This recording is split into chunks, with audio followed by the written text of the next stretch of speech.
But I think the development of full artificial intelligence will spell the end of the human race. It's a flying object and we don't know what it is. I would hope somebody is checking it out. I don't know if it was a rocket or whatever, but incredibly fast, opposite direction. It was too fast to be an airplane. I'm glad the Pentagon is looking at this, because if it poses a threat, I want them on top of it. Well, the craft generates its own gravitational field. You said there's lights in the sky? The internet has become the command center for criminals and terrorists. 911, what's your emergency? I need help, please help! Aliens won't let it happen. You know, that's what we're instructed to say. Roswell, Area 51. Alien kept deep under the ground. 1, 0,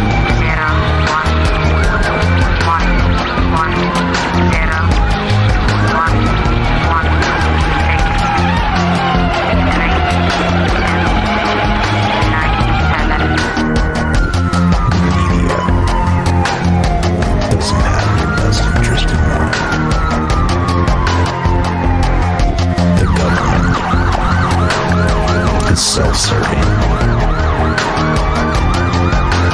You're here for a reason. You're listening to Troubled Minds Radio.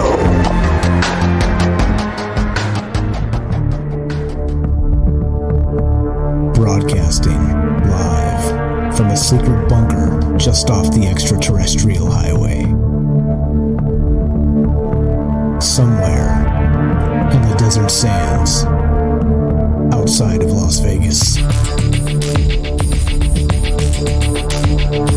From somewhere in space-time, loosely labeled Generation X on planet Earth.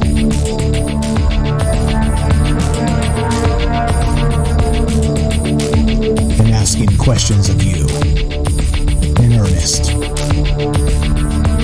into the digital darkness. Good evening and welcome to Troubled Minds Radio. I'm your host, Michael Strange, and hello to all of you who may also have troubled minds. What's going on, guys? This is the end of the year. This is when we do it. This is when we get together and talk about all the things. Well, we also do it Monday, Tuesday, Wednesday, Thursday at 7 p.m. Pacific. And, what is it we do? Yeah, well, we talk about all the things we're not allowed to talk about. And you know what those things are. Aliens, conspiracy, the paranormal, the government, academia, the 24-hour news cycle, propaganda, and the general feeling that we live in the upside down. And boy, do we got a doozy for you tonight. We are going to be talking about the upside down in more ways than one. Oddly enough, the way the world works these days is it just kind of does its own thing, its own upside down thing. Well, we're going to talk about that specifically, the upside down thing. What does it mean? What is this all about? And if you're into CERN and you're into antimatter and you're into, well, let's say catastrophic vacuum decay, then you're in the right place. Maybe I hate to say that you're into catastrophic vacuum decay because that sounds horrific. But anyway, what we're doing is all those things I mentioned and more, because this show is not a show, it's a conversation.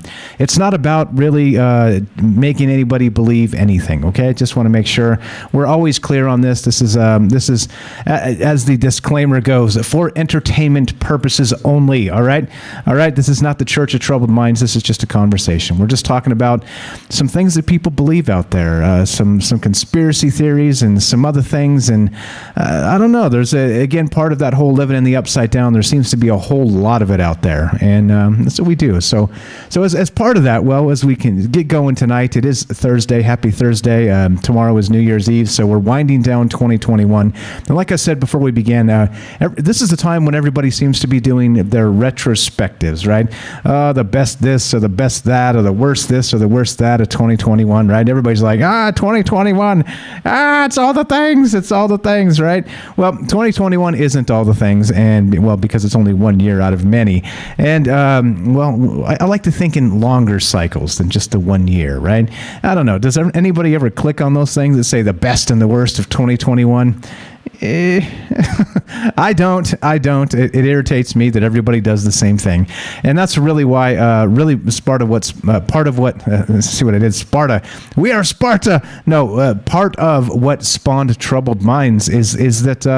I was just tired of seeing the same stuff all the damn time, right? All the damn time. You turn on whatever you turn on, and it's like, oh, everybody's doing their year-end retrospectives. You turn it on, everybody's talking about the Grammys. Turn it on, everybody's talking about politics. No matter what, right? It's always the same stuff over and over and over again. And it drives me nuts. I couldn't do it. I just couldn't do it. There are so many more interesting things to think about and talk about. And that's why we're here. Because thinking about things and talking about things. It's a simple concept. And some of these concepts that we talk about aren't so simple. So like I said, you're in for a doozy tonight. And that's what we're going to do. So I see it a little different. So I hate to be all egotistical and whatnot, but I'm going to just say that this is the best show of the year. Instead of the old retrospective routine of, the good and bad of 2021, let's just cap 2021 off with the bangingest show we've done all damn year. And I'm going to call it now. That's the way this is going to go tonight. Okay, so now this is what's up, all right? We are streaming live on Rockfin, YouTube, D Live, and Twitter, watching all the chat in all the places and saying hi and hanging out and doing our best to be as social as possible, because there's a lot of amazing people that put their energy and their time into this show, and I appreciate that very much. And so that's what we're doing tonight. We're just hanging out, having a conversation amongst friends. Well, but it's going to be a banger of a conversation. So you'll see. Hang tight on that. And so what we're going to do tonight is talk about all kinds of things. We'll get to that shortly. But we got some housekeeping to do first, including, we are streaming on, like I said, Rockfin, YouTube, D Live, Twitter. We're also broadcasting live on the Fringe FM. And if you want to be part of the show tonight, I always say this, and this is the truth, right? I don't have any inside sources whatsoever, but I do have you, all right? The secret weapon of Troubled Minds is you, and that's why we get together and do this live. I've always said this, and this is completely true. It's so much easier to do, record yourself in a vacuum with no distractions, and if you make a mistake, you make and edit it, and you put it out there, and you sound really damn smart, right? It's easy to sound smart when you're editing things and, trimming things for brevity and all the rest of that. Well, no, get out of here. That's for noobs. We don't do that stuff here. We do this live to include you, because there's no other way, in my opinion. Literally, it would drive me insane if I had a banger of a topic and a conversation and I talked about it by myself and then released it and everybody else was like, wow, I wish I could have been part of that. Nah, forget it. You're part of it right now. 702-957-1037. That's 702 957-1037, and we'll put you on the show. We've got a Discord working as well at troubledminds.org. Click the Discord link and we'll put you on the show. And of course, we have the Fringe Discord as well. It's the same program. Fringe is a fantastic radio station, digital radio station, and it's got a great, fantastic community over there. You can join their Discord at fringe.fm/chat.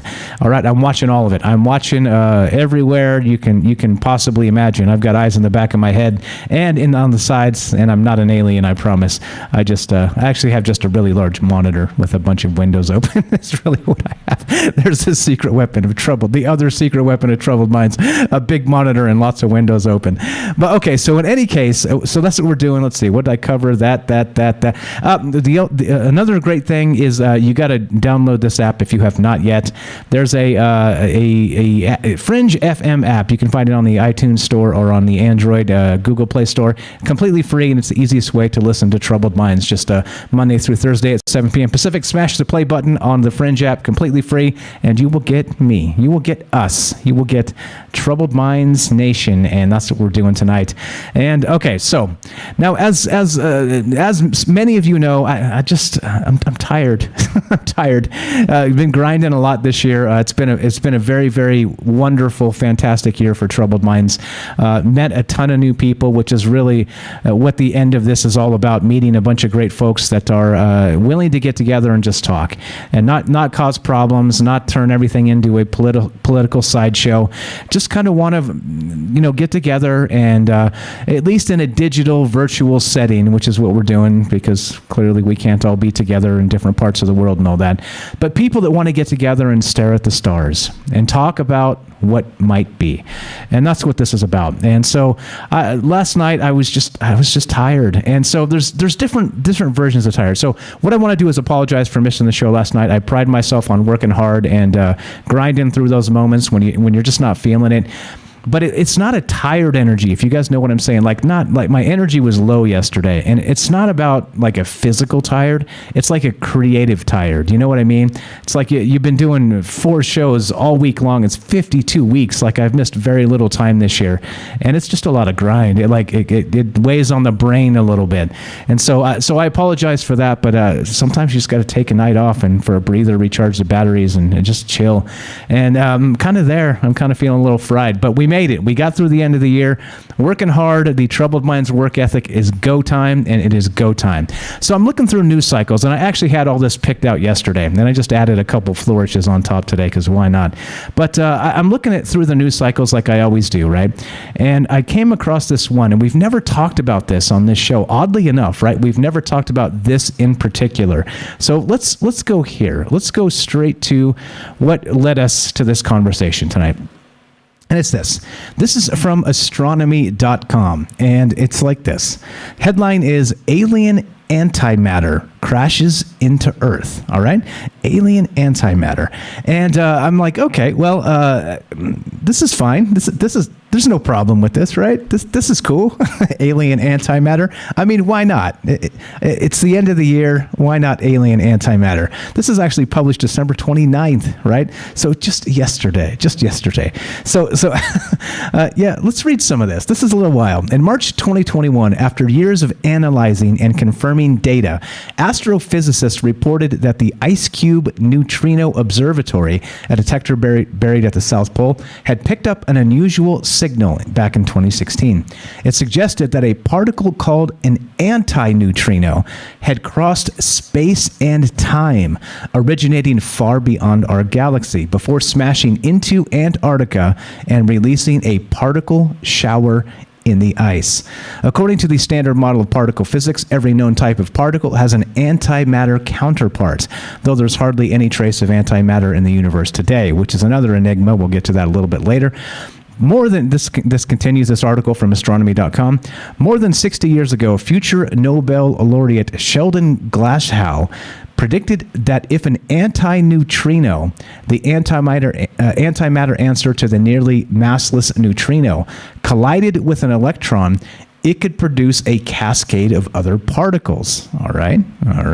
What does that mean? It continues. The Glashow resonance phenomenon is hard to detect, in large part because the antineutrino needs about 1,000 times more energy than what's produced in the most powerful colliders on Earth. All right. What's the most powerful colliders on Earth? You guys know the name? It's called CERN. We're going to get to CERN in a little bit. But, here we go.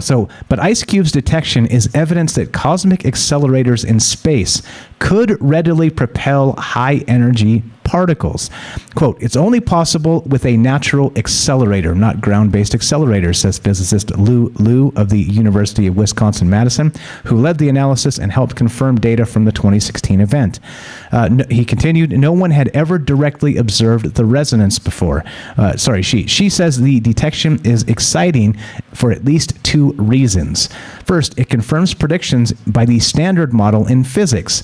Second, it shows that by using Ice Cube, researchers can treat the cosmos as a natural, high-energy laboratory in which to probe new physics.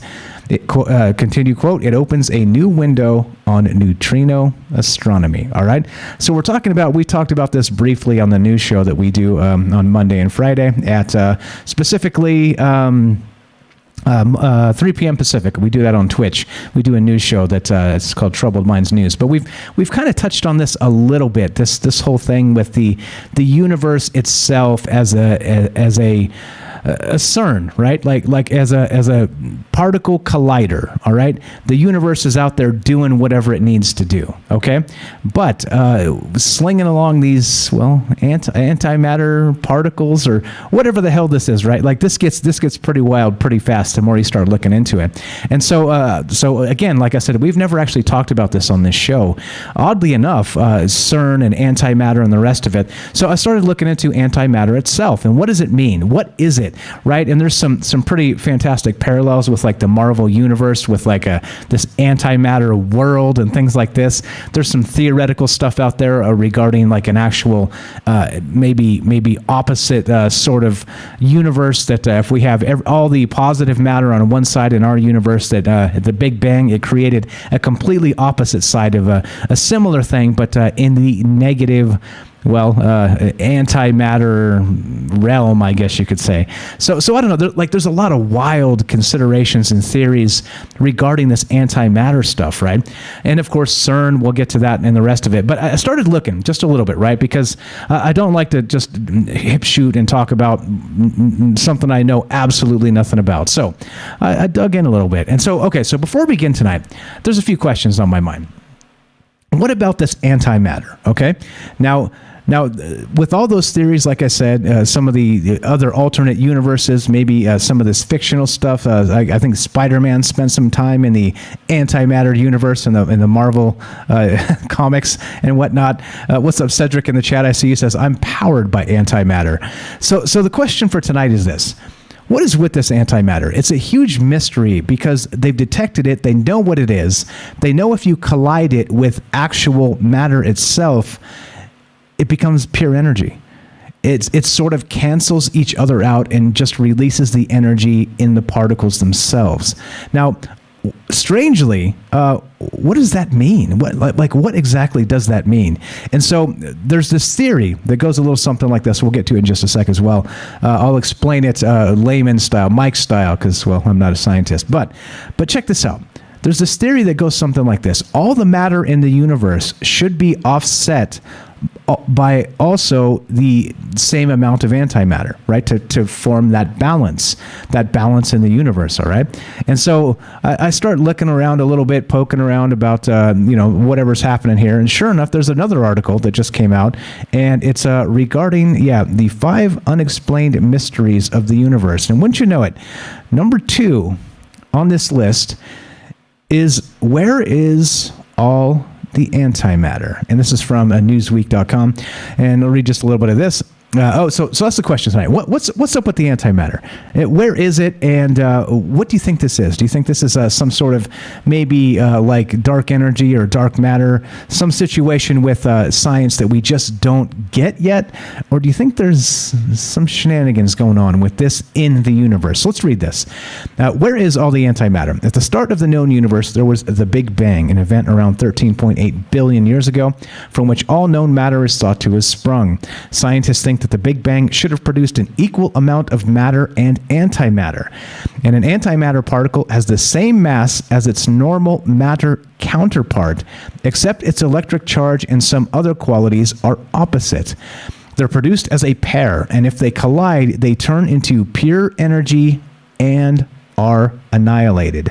But today, everywhere scientists look, they see a universe almost completely full of normal matter.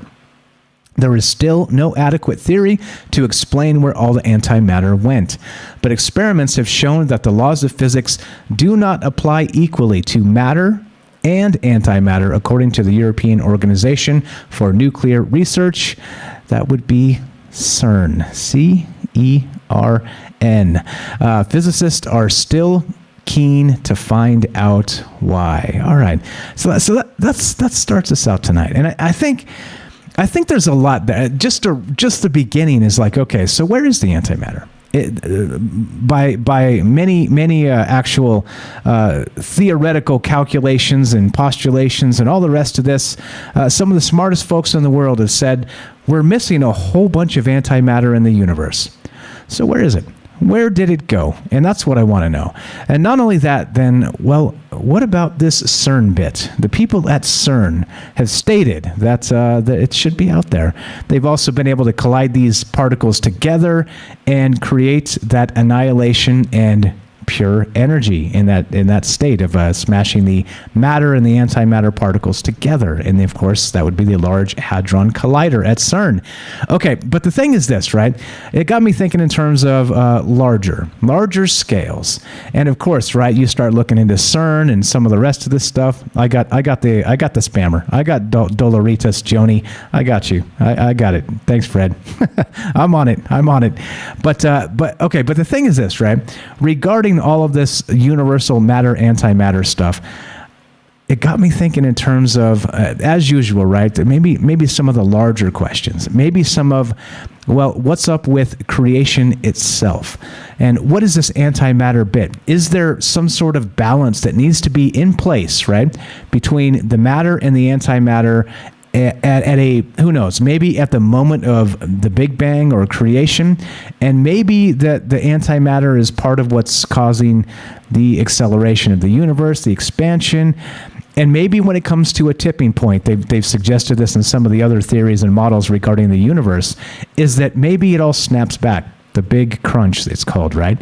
And maybe it's a sort of, we're trying to find and measure antimatter at a point when it's all been used as some sort of fuel, maybe, right? And again, I'm not a scientist. I'm just kind of speculating here, throwing out some maybe juice thoughts.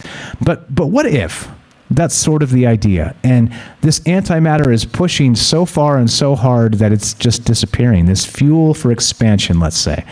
And then also, let's say, just for the topic of conversation, that when it runs out, when the cosmic fuel, this antimatter, whatever you want to call it, actually runs out, it's going to cause this big crunch or this snapback of the universe back to the singularity from which it began. And it's got me thinking in those terms, not just terms of, well, what are they doing at CERN, which we'll get to tonight, of course, but it's got me thinking in terms of, well, what about the larger implications of the missing antimatter from the universe itself, and what does that mean? Right? As you know. Just a few questions of what's on my mind tonight. And like I said, as we do this, I'd love to hear your thoughts as we go. And there's a ton more to get to. This one hopefully ought to blow your mind because there's a lot here. There's a whole lot to get to, and we're going to be doing that tonight as we discuss CERN. We discuss antimatter and, of course, well, all the rest of this. So you tell me, what are your thoughts? 702-957-1037. That's 702-957-1037. And maybe the antimatter is what's siphoning my creative energy. How about that? Maybe that's what's happening. It's actually just disappeared. But this is pretty wild, right? Not only do we have the Large Hadron Collider situation, which we'll talk about in CERN and the rest of that tonight, but also this maybe cosmic particle collider that's also sending antimatter over space and time, and it's landing here on Earth, right? And this is the part that kind of made me go, wait, what? So what's happening out there? What's actually happening way out there in the universe? It seems wild to me. But I don't know. As always, right? We're talking about questions that don't have answers yet, and that's okay. That's okay with me. It's nice to kind of take the normie boots off and just kind of stare at the stars and speculate a little bit. So that's what we're going to do tonight. And I don't know. So what are your thoughts here? Robert says over on Rockfin, black holes have sucked up most of the antimatter over billions of years. There you go. There's one take. What's your take? Love to hear your thought on this. So as we continue tonight, that's what's on my mind. Once again, apologies for taking a night off there. I just feel drained. It's like a mental drain, right? Like I don't feel creative enough to even talk about any of this stuff, but well, it comes back. It comes back. So okay, so we're going to get to CERN tonight, and so there's some weirdness with CERN as well, because what are they doing? Yeah, that's right. They're actually particle colliding these things and matter and antimatter and creating. Exactly what? What are they trying to do? So we're going to get to CERN and some portal talk and some other stuff. But you tell me. As always, right, I'm just one knucklehead on the internet with a microphone that really doesn't know anything about anything. So there's that, right? There's my credentials. But it doesn't matter because this is a conversation. And I'd love to hear your thoughts. What do you know about antimatter? Do you have a theory? Why is it missing from the universe at large? And what is CERN doing? Smashing those particles together and creating pure energy out of the demolition of matter and antimatter. you think there's a link to something larger, maybe something cosmic in scale? What's really going on? Love to hear your thoughts tonight.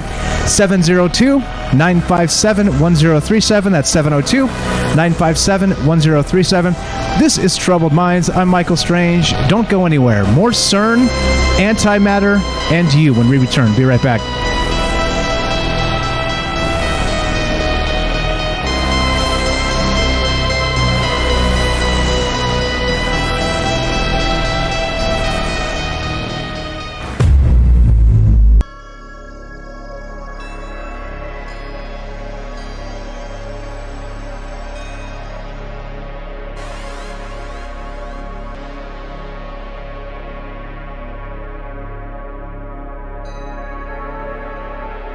Welcome back to Troubled Minds. I'm your host, Michael Strange, and we are streaming on Rockfin, YouTube, DLive, and Twitter, and we are broadcasting live on the Fringe FM. And tonight, we're talking about antimatter. And does it matter? Well, I guess we'll find out. We're talking about CERN tonight. We're talking about, well, just the rebirth of the universe. Just small things on a Thursday for Troubled Minds. No problem at all. Love to hear your thoughts on this. What do you know about CERN?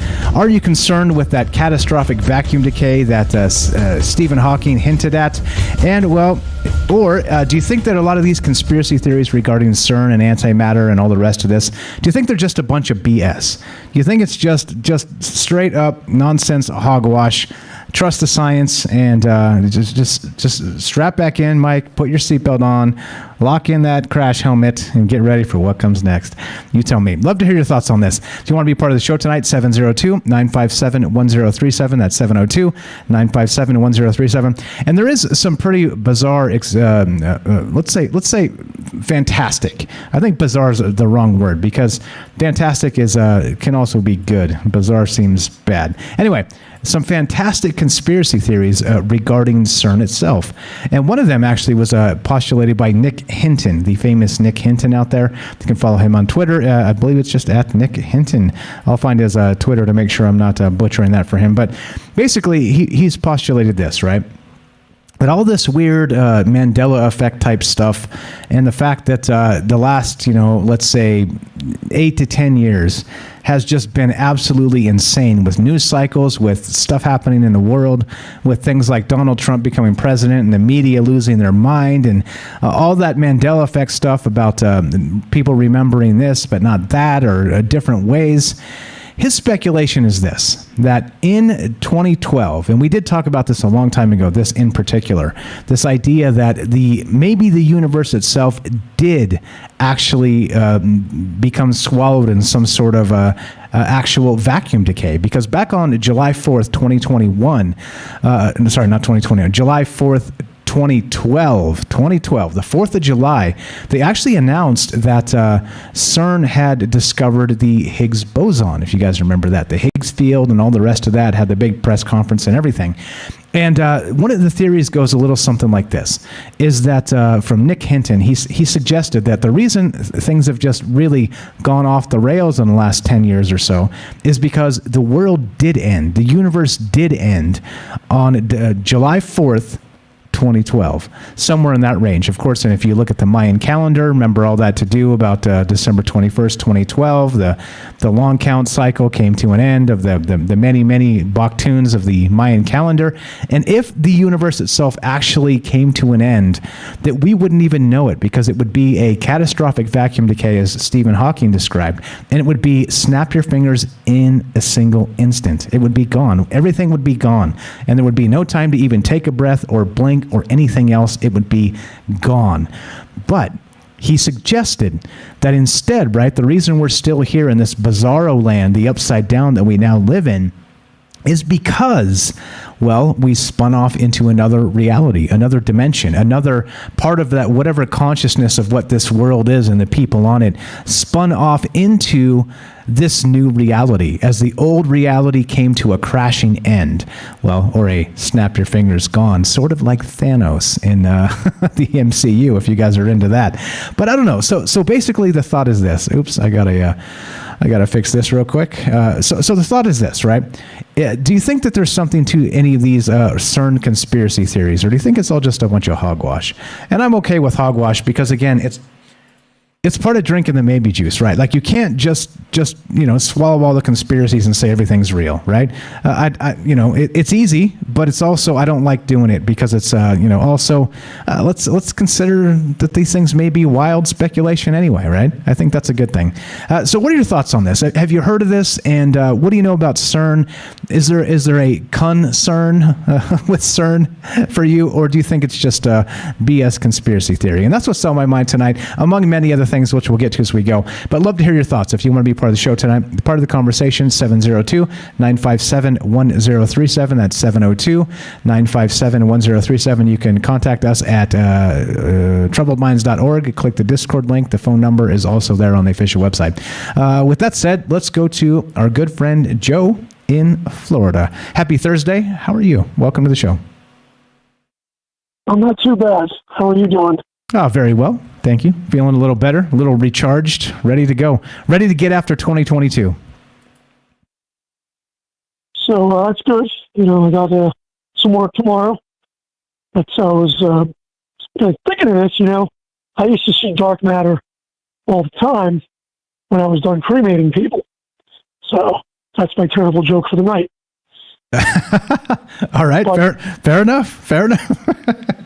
So, because you get some ashes and stuff. But anyway, in all seriousness, it's a good subject. I really don't have much of a thought on it. So I'm just trying to be a little creative.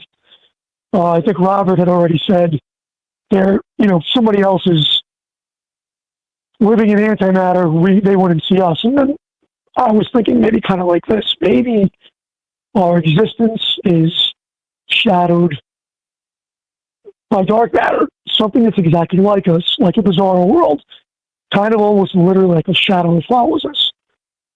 Why do I say this? Because I start thinking that there's the existence of ghosts that repeat things. And who knows if somebody dies in such a tragedy that, when we die here, they're separated from that dark matter, in whatever dimension that is or frequency that is, and maybe we're never meant to see it. Because maybe that's just the way the simulation is set up.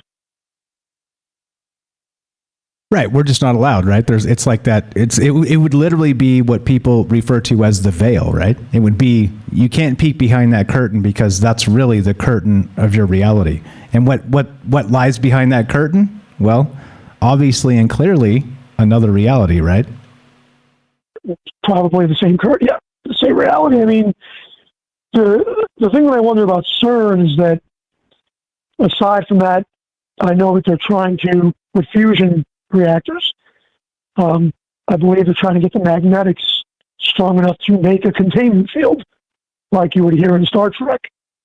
Some kind of containment field that could hold a fusion reaction for a nuclear reactor. But what happens if with CERN, they start being able to smash these things together and make a black hole, an artificial one? And maybe the black hole only lasts a little bit, but all of a sudden they can get containment to hold it open. Maybe they can hold it open somehow, and they can maybe start to control it. And who knows what happens after that? Can we take a peek into another reality? Like Derek likes to say fondly, which would be a heck of a time. Maybe the old ones come through, or maybe we make a stable wormhole or a Stargate of some type, and we get to beat the simulation or end up somewhere else and bypass the speed of light, and maybe even bypass dark matter. Maybe the fact that we could detect a little bit here and there, possibly, like we discussed before, maybe that is proof that other parallel universes are rubbing up against ours. It's a whole lot of maybe juice in this. It's a great subject. Yeah, exactly. And there is a ton here, because some of that wild conspiracy stuff they talk about CERN, you can say, right, it's just wild conspiracy theories, but no, because actually Stephen Hawking, before he died, was the guy that was talking about that catastrophic vacuum decay. And like you just described, right, CERN has proven that they can create microscopic black holes, right? And so they've done this. But the concern is, and this is what Stephen Hawking said before he passed away. He said that there was a chance that that catastrophic vacuum decay would start with a microscopic black hole, and that black hole would just start consuming everything around it, including, you guessed it, the entire Earth and the entire galaxy and everything. It would just be sort of like poking a hole in time space and popping the bubble, right? Exactly. I mean, and if math, Stephen Hawking did everything with math. If their math bears that out, then at some point down the future, the technology would probably catch up that they can make that a reality. And like you see in science fiction shows, maybe it gets past a certain point where you can't shut it down, and it just self-runs on the background energy of the universe. And it just cascades, and we would never know. And like you stated earlier, maybe it happened that way, and we just haven't realized it, and we slipped in somewhere else. Yeah, pretty. So, let me tell you a quick story. Sure, go right ahead. It just happened over the holiday, actually. So my son, we've got this, Christmas decorations. We've got this Christmas tree. It's a little Avon Christmas tree. It's like $50, right? It's a plastic tree, and it's got a little train that goes through the tree. It's got lights and everything. And my son, when he was like 2 years old, he would sit there with his finger in his mouth, thumb in his mouth, whatever, and he would watch that tree. So we moved. We had it in storage. I take it out of storage. We forgot the batteries in it. It fried. It was taking it apart. I couldn't fix it. Long story short, this year, every year my wife goes, "What happened to that train? What happened to that train?" So I find one on eBay. I order it. I get the train back. My son's 16 now. He swears that train had like more tunnels and was going through a mountainside. That's he swears. And I think he was 2, 3, 4, maybe 5 years old. I mean, we've argued about it more than once, discussed it more than once over dinner. He's like, "This looked different." And we're like, "No, it didn't." We literally have a copy of it in the shed, because we had bought 2 of them actually, and they were both destroyed, broke, whatever. And I found this one, which is the third one, and he doesn't remember it that way.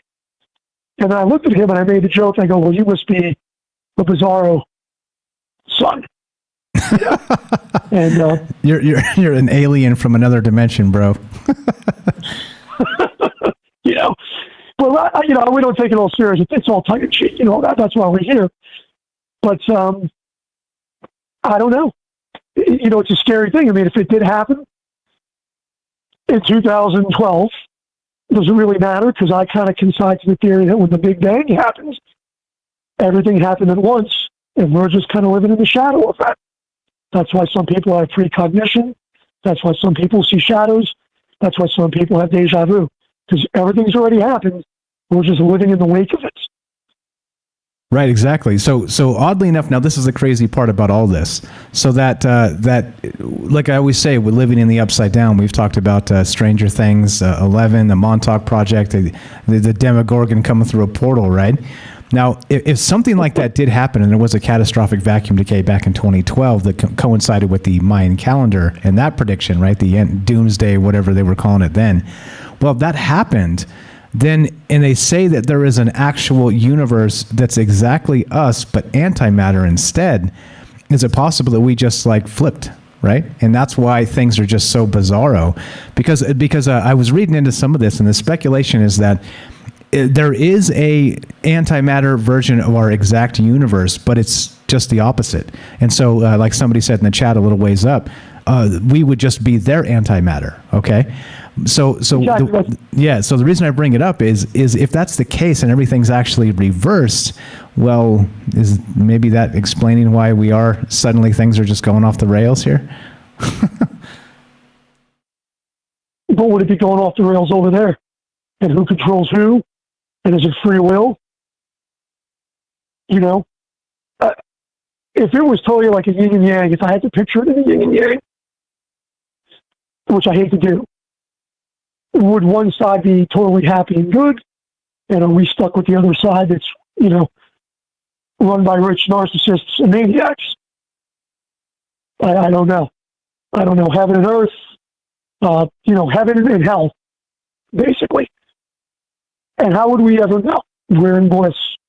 And the other side would have to be in bliss too. Ignorance. Endless ignorance. What was the Einstein quote? Endless ignorance. Yep.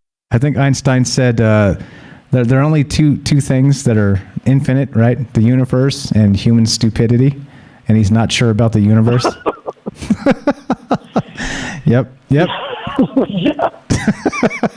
Anyway, it's a good subject. I'll keep listening as long as I can because CERN always interests me. It would be nice if we could maybe, I don't want to get in trouble, but maybe it would be nice if we could coerce a scientist to work there, and then maybe 6 weeks later they don't end up getting the Hillary Clinton treatment, if you know what I mean.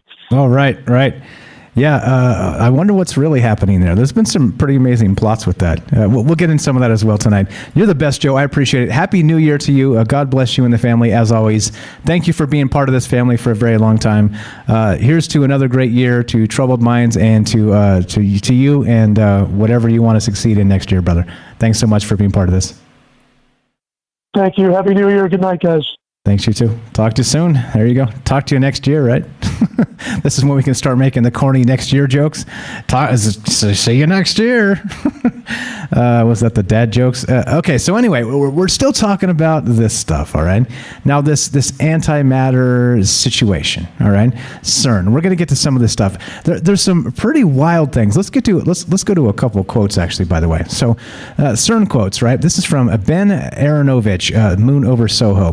He said this: "The clever people at CERN are smashing particles together in the hope that Doctor Who will turn up and tell them to stop."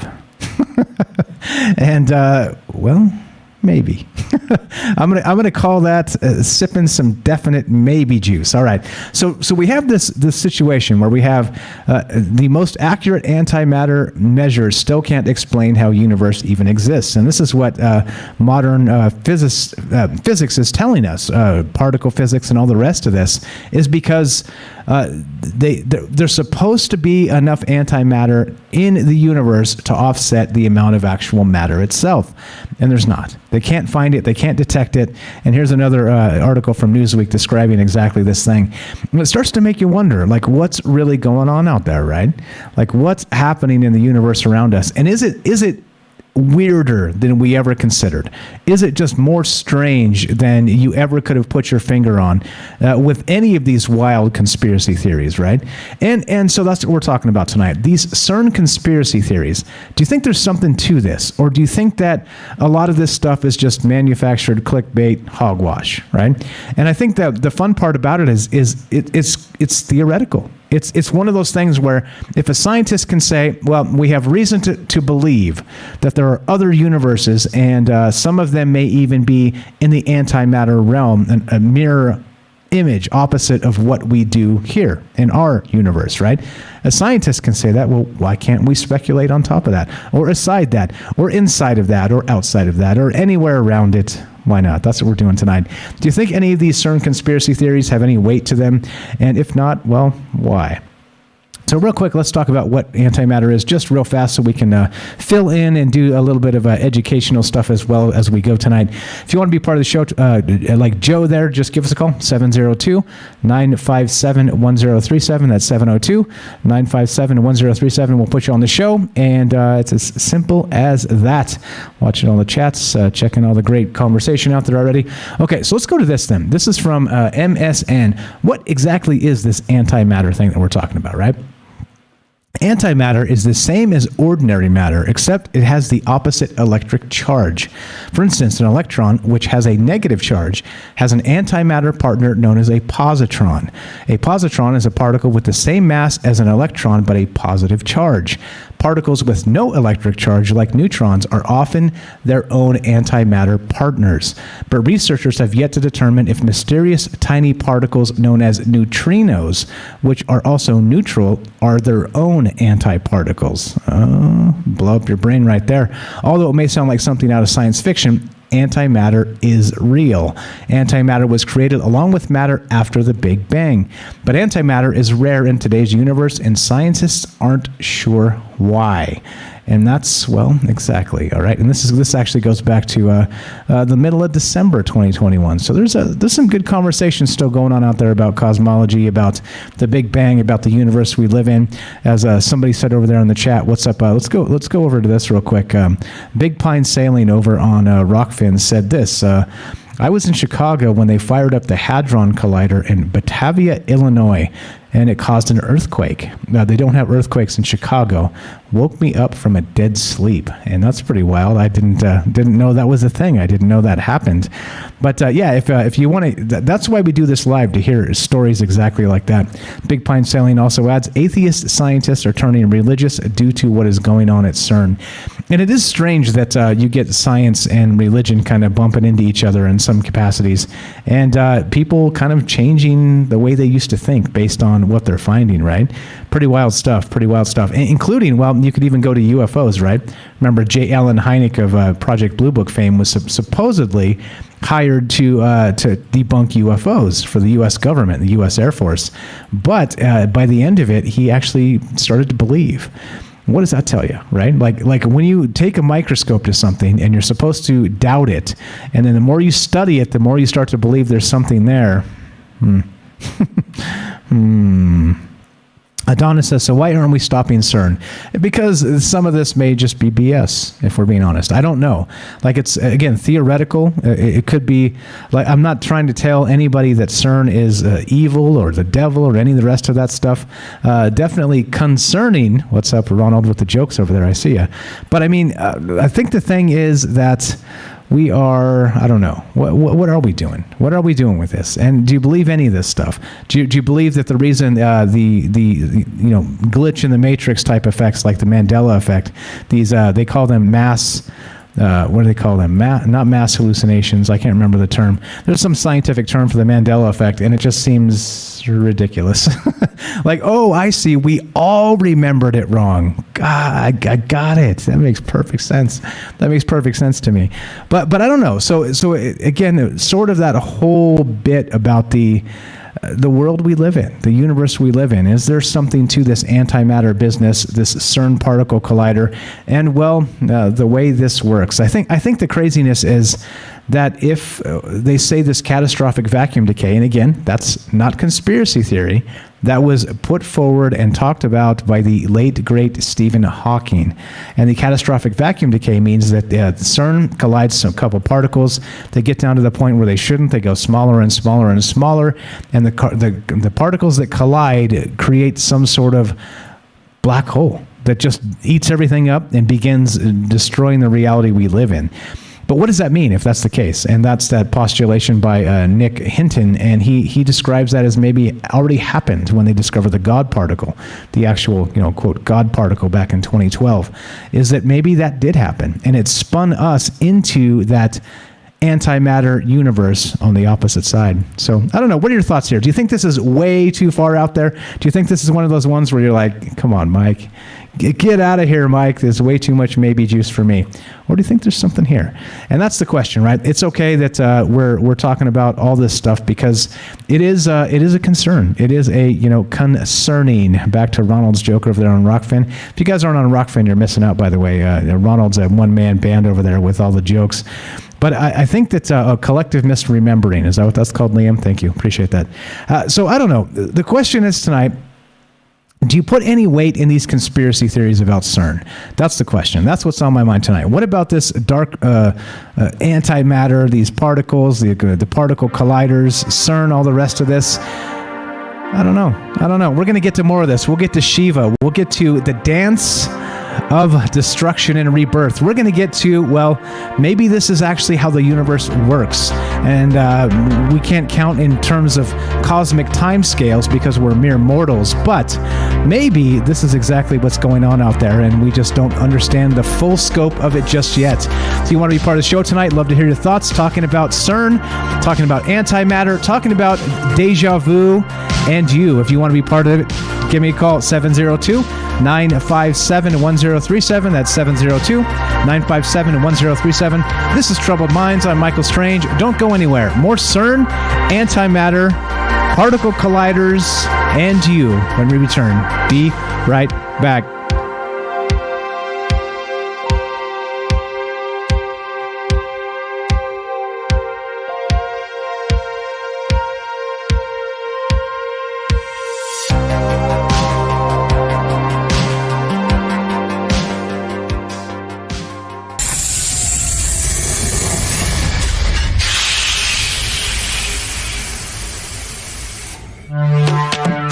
We are talking about the alien abduction phenomenon. Aliens. The aliens are looking through your eyes and they're accessing your optic nerve. I'm doing that. And through that optic nerve, they're transferring to your brain. People are random images as they traverse neurons in the brain. So we got, all right, so maybe, and they also feel them planting or receiving memories or ideas or images.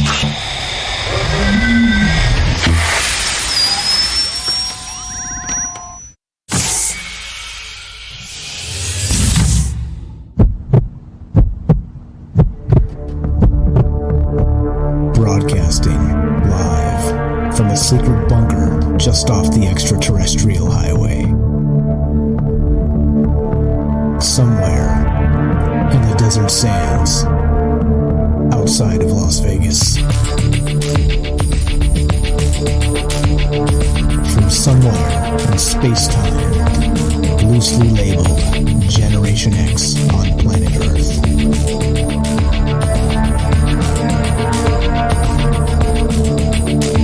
And asking questions of you in earnest into the digital darkness. Yo ho, yo ho. Welcome to Troubled Minds Radio. I'm your host, Michael Strange, and we are streaming on Rockfin, YouTube, D-Live, and Twitter, and we're broadcasting live on the Fringe FM. We do it Monday through Thursday at 7 p.m. Pacific. And, well, what exactly is it that we do? You know. We talk about all the things we're not allowed to talk about, including aliens, conspiracy, the paranormal, the government, academia, the 24-hour news cycle, propaganda, and the general feeling that we live in the upside down. Like I said, we're streaming live on all those platforms, including the Fringe FM. We're taking your phone calls as we talk about CERN. We talk about antimatter. We talk about the Mayan calendar. We talk about you. How about the Mandela effect? What's going on with all this stuff? Is it related? Do you think it's a bunch of BS? Some of these conspiracy theories with CERN and antimatter and this particle collider and this catastrophic vacuum decay? Well, I don't know. It seems that the world certainly has turned upside down in the past approximate 10 years, which according to Nick Hinton was the world ended. The world did end in 2012 according to the Mayan calendar. We just spun off into a different reality. And is that reality that dark matter reality, that opposite? Well, basically the literal upside down. And that's the question tonight. That's what's on my mind. And if you want to be part of the show, love to have you here at 702-957-1037. That's 702-957-1037. You can join the Discord at troubledminds.org. Click the Discord link and we'll put you on the show. Easy peasy as that. Just like this, as a matter of fact, Derek in Massachusetts is on Discord. Welcome, the Night Stalker, to the show. How are you tonight, my man? Going on, brother. Great show tonight. Thank you very much. Happy New Year to you as well. Thank you. I'm sure you have some thoughts on this. You've heard of the Nick Hinton thing. I'm not sure we talked about that on Fringe just yet. We did talk about this on this show maybe 2 years ago approximately. But there's a whole lot to this, right? It's not as simple as just, well, here's your, Demogorgon and Stranger Things and the Upside Down. This one is quite a bit larger than that, isn't it? Yeah, it is, for sure. As far as like the Nick Hinton thing, again, my headphones are kind of messed up and they're only working out of one side of the headphones. So if at any point my audio gets bad, just let me know and I'll hang up. Okay, you got it. Yeah, so Nick Hinton, he's really good. He's really cool. He's a good researcher, and some of his stuff I really like a lot. For some reason, I don't resonate that closely with the idea that maybe the world ended in 2012. I think it's cool, but for some reason I just don't necessarily think that in my gut that actually happened to us. Perhaps like maybe all of existence is some type of maybe it ended like, I don't know, maybe the Big Bang is like an ending of a universe, and we're kind of like, we mentioned it a few weeks ago, we're kind of like seeing the flashing before like consciousness's eyes, like where the rewind tape as it's like seeing its whole life flash before its eyes type of deal. But as far as like antimatter is concerned, you were right with the comic thing that like it's like the dark multiverse or like the upside down or like I think there is like an antimatter universe in DC cosmology for sure. But I know it may be their most famous event they've ever done. You mentioned it earlier, but they have something called Crisis on Infinite Earths, where like if you're a DC reader, their continuity is a giant mess. Like there's all kinds of different realities and different timelines and stuff. So every like 5-6 years, they basically try to condense it and collapse all the realities together, like collapse the multiverse. But like the biggest one they've ever done kind of is this one in the 80s, where an antimatter wave, honestly, I haven't read it, but there was I'm aware of it. And like the Flash did it for their like biggest, or the DC Arrowverse did it for their biggest crossover ever. Like it's a big thing in the zeitgeist. Like people know what it is if you're just a TV watcher now. So the idea being an antimatter wave is barreling through the universe and or the multiverse and just taking out universes one by one until nothing will be left. I guess it's kind of like, I guess it would just, if matter is kind of like the force of life, if the Big Bang happens and spreads this like life force throughout the universe, then I guess this antimatter would be like the opposite. It'd be the K force, like the entropy force, the opposite of life, the anti-life force, basically. And like that's kind of interesting, the idea that in order to keep a balance, you have to have some kind of destructive force too, you know? Save me real quick. I didn't take any notes, so just jog my... That's cool. So that fits into a lot of things. We talked recently about the duality of creation, and that, remember the divine programmer and the dark counterplayer. It seems to fit, doesn't it? So in that cosmological sense of what Philip K. Dick described, and we talked about it in terms of a matrix of living inside a simulation, in digital creation. But if we're talking about the universe as an organic creation of some sort, I think in the same vein, we're talking about the same thing, aren't we? Like it's literally almost exactly the same damn thing, that there has to be some sort of counter force, or else the force itself can't even really exist.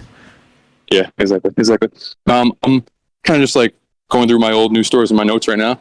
And there's one from March when it had the famous neutrino antimatter cascade that hit Antarctica. It got like reaggregated in from 2016, and which is weird to have like a localized beam of like antimatter wave like hit a specific part of the planet. Like I'm trying to think of what the function of that would be, unless something like maybe inside the planet or some kind of experiment or something in Antarctica or maybe inside the Earth is like we're trying to suck the antimatter in, trying to like bring the antimatter in like through that keyhole, whatever, through that wormhole.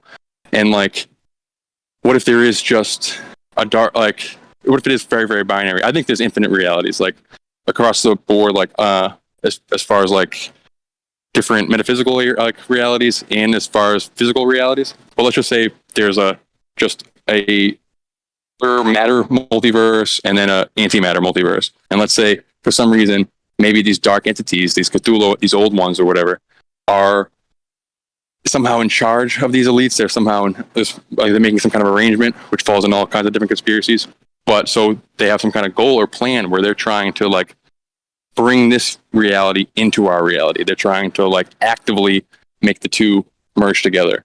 And that they'll believe if there is some kind of anti-life force that this antimatter has, they will be spared from whatever comes. Like they'll be the ones that remain after they make this arrangement with this antimatter monsters, basically.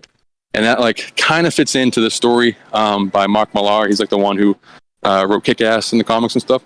And it's like part of his Netflix bought his entire catalog. So this show is going to be made by Netflix, like they're making it right now. So it's going to be relatively big, I think. And the idea, it's called Prodigy. It's about like the smartest guy in the world. He's like an Indiana Jones figure. And he's going like all over the world trying to crack this like ancient mystery that nobody can really decipher. And slight spoiler alert, it's not the big spoiler, but during the story he realizes that CERN is like, it's like a modern version of like the Tower of Babel, that there was a Nimrod was actually from this like anti-universe, this parallel reality that's like alongside ours. And then he opened a portal to get through. And then when he arrived, his like ship or his Stargate or his whatever it was is destroyed. And the technology at the time, at the time of like Babylon and stuff, wasn't enough for him to return. So he had to wait. He had to like see these plans, or not return, to have like the rest of his armada come through the wormhole in order to conquer the Earth. You know, so he had to wait for technology to be up to a certain point, and he seeded this information throughout ancient mysteries, like throughout history. So the Tower of Babel is like a physical, like tower. Like if you take the diagram, it's really cool in the comic, but you take the diagram of Tower of Babel and like overlay it to like the CERN logo and the CERN, like the way a Hadron Collider, like the circle, a big giant circle of what is the Hadron, like what is the collider? I don't know. It was a cool idea. So like the idea being that this, whatever CERN is doing, is trying to open a door to like merge these two realities together for some goal, like they're answering to somebody. And then as a result of that, as these two realities merge together, some things get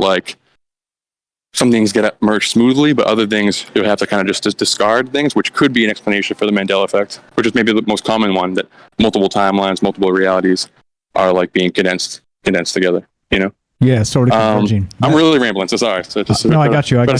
That Nimrod thing. So I found this. Who did you say was the guy that wrote that story?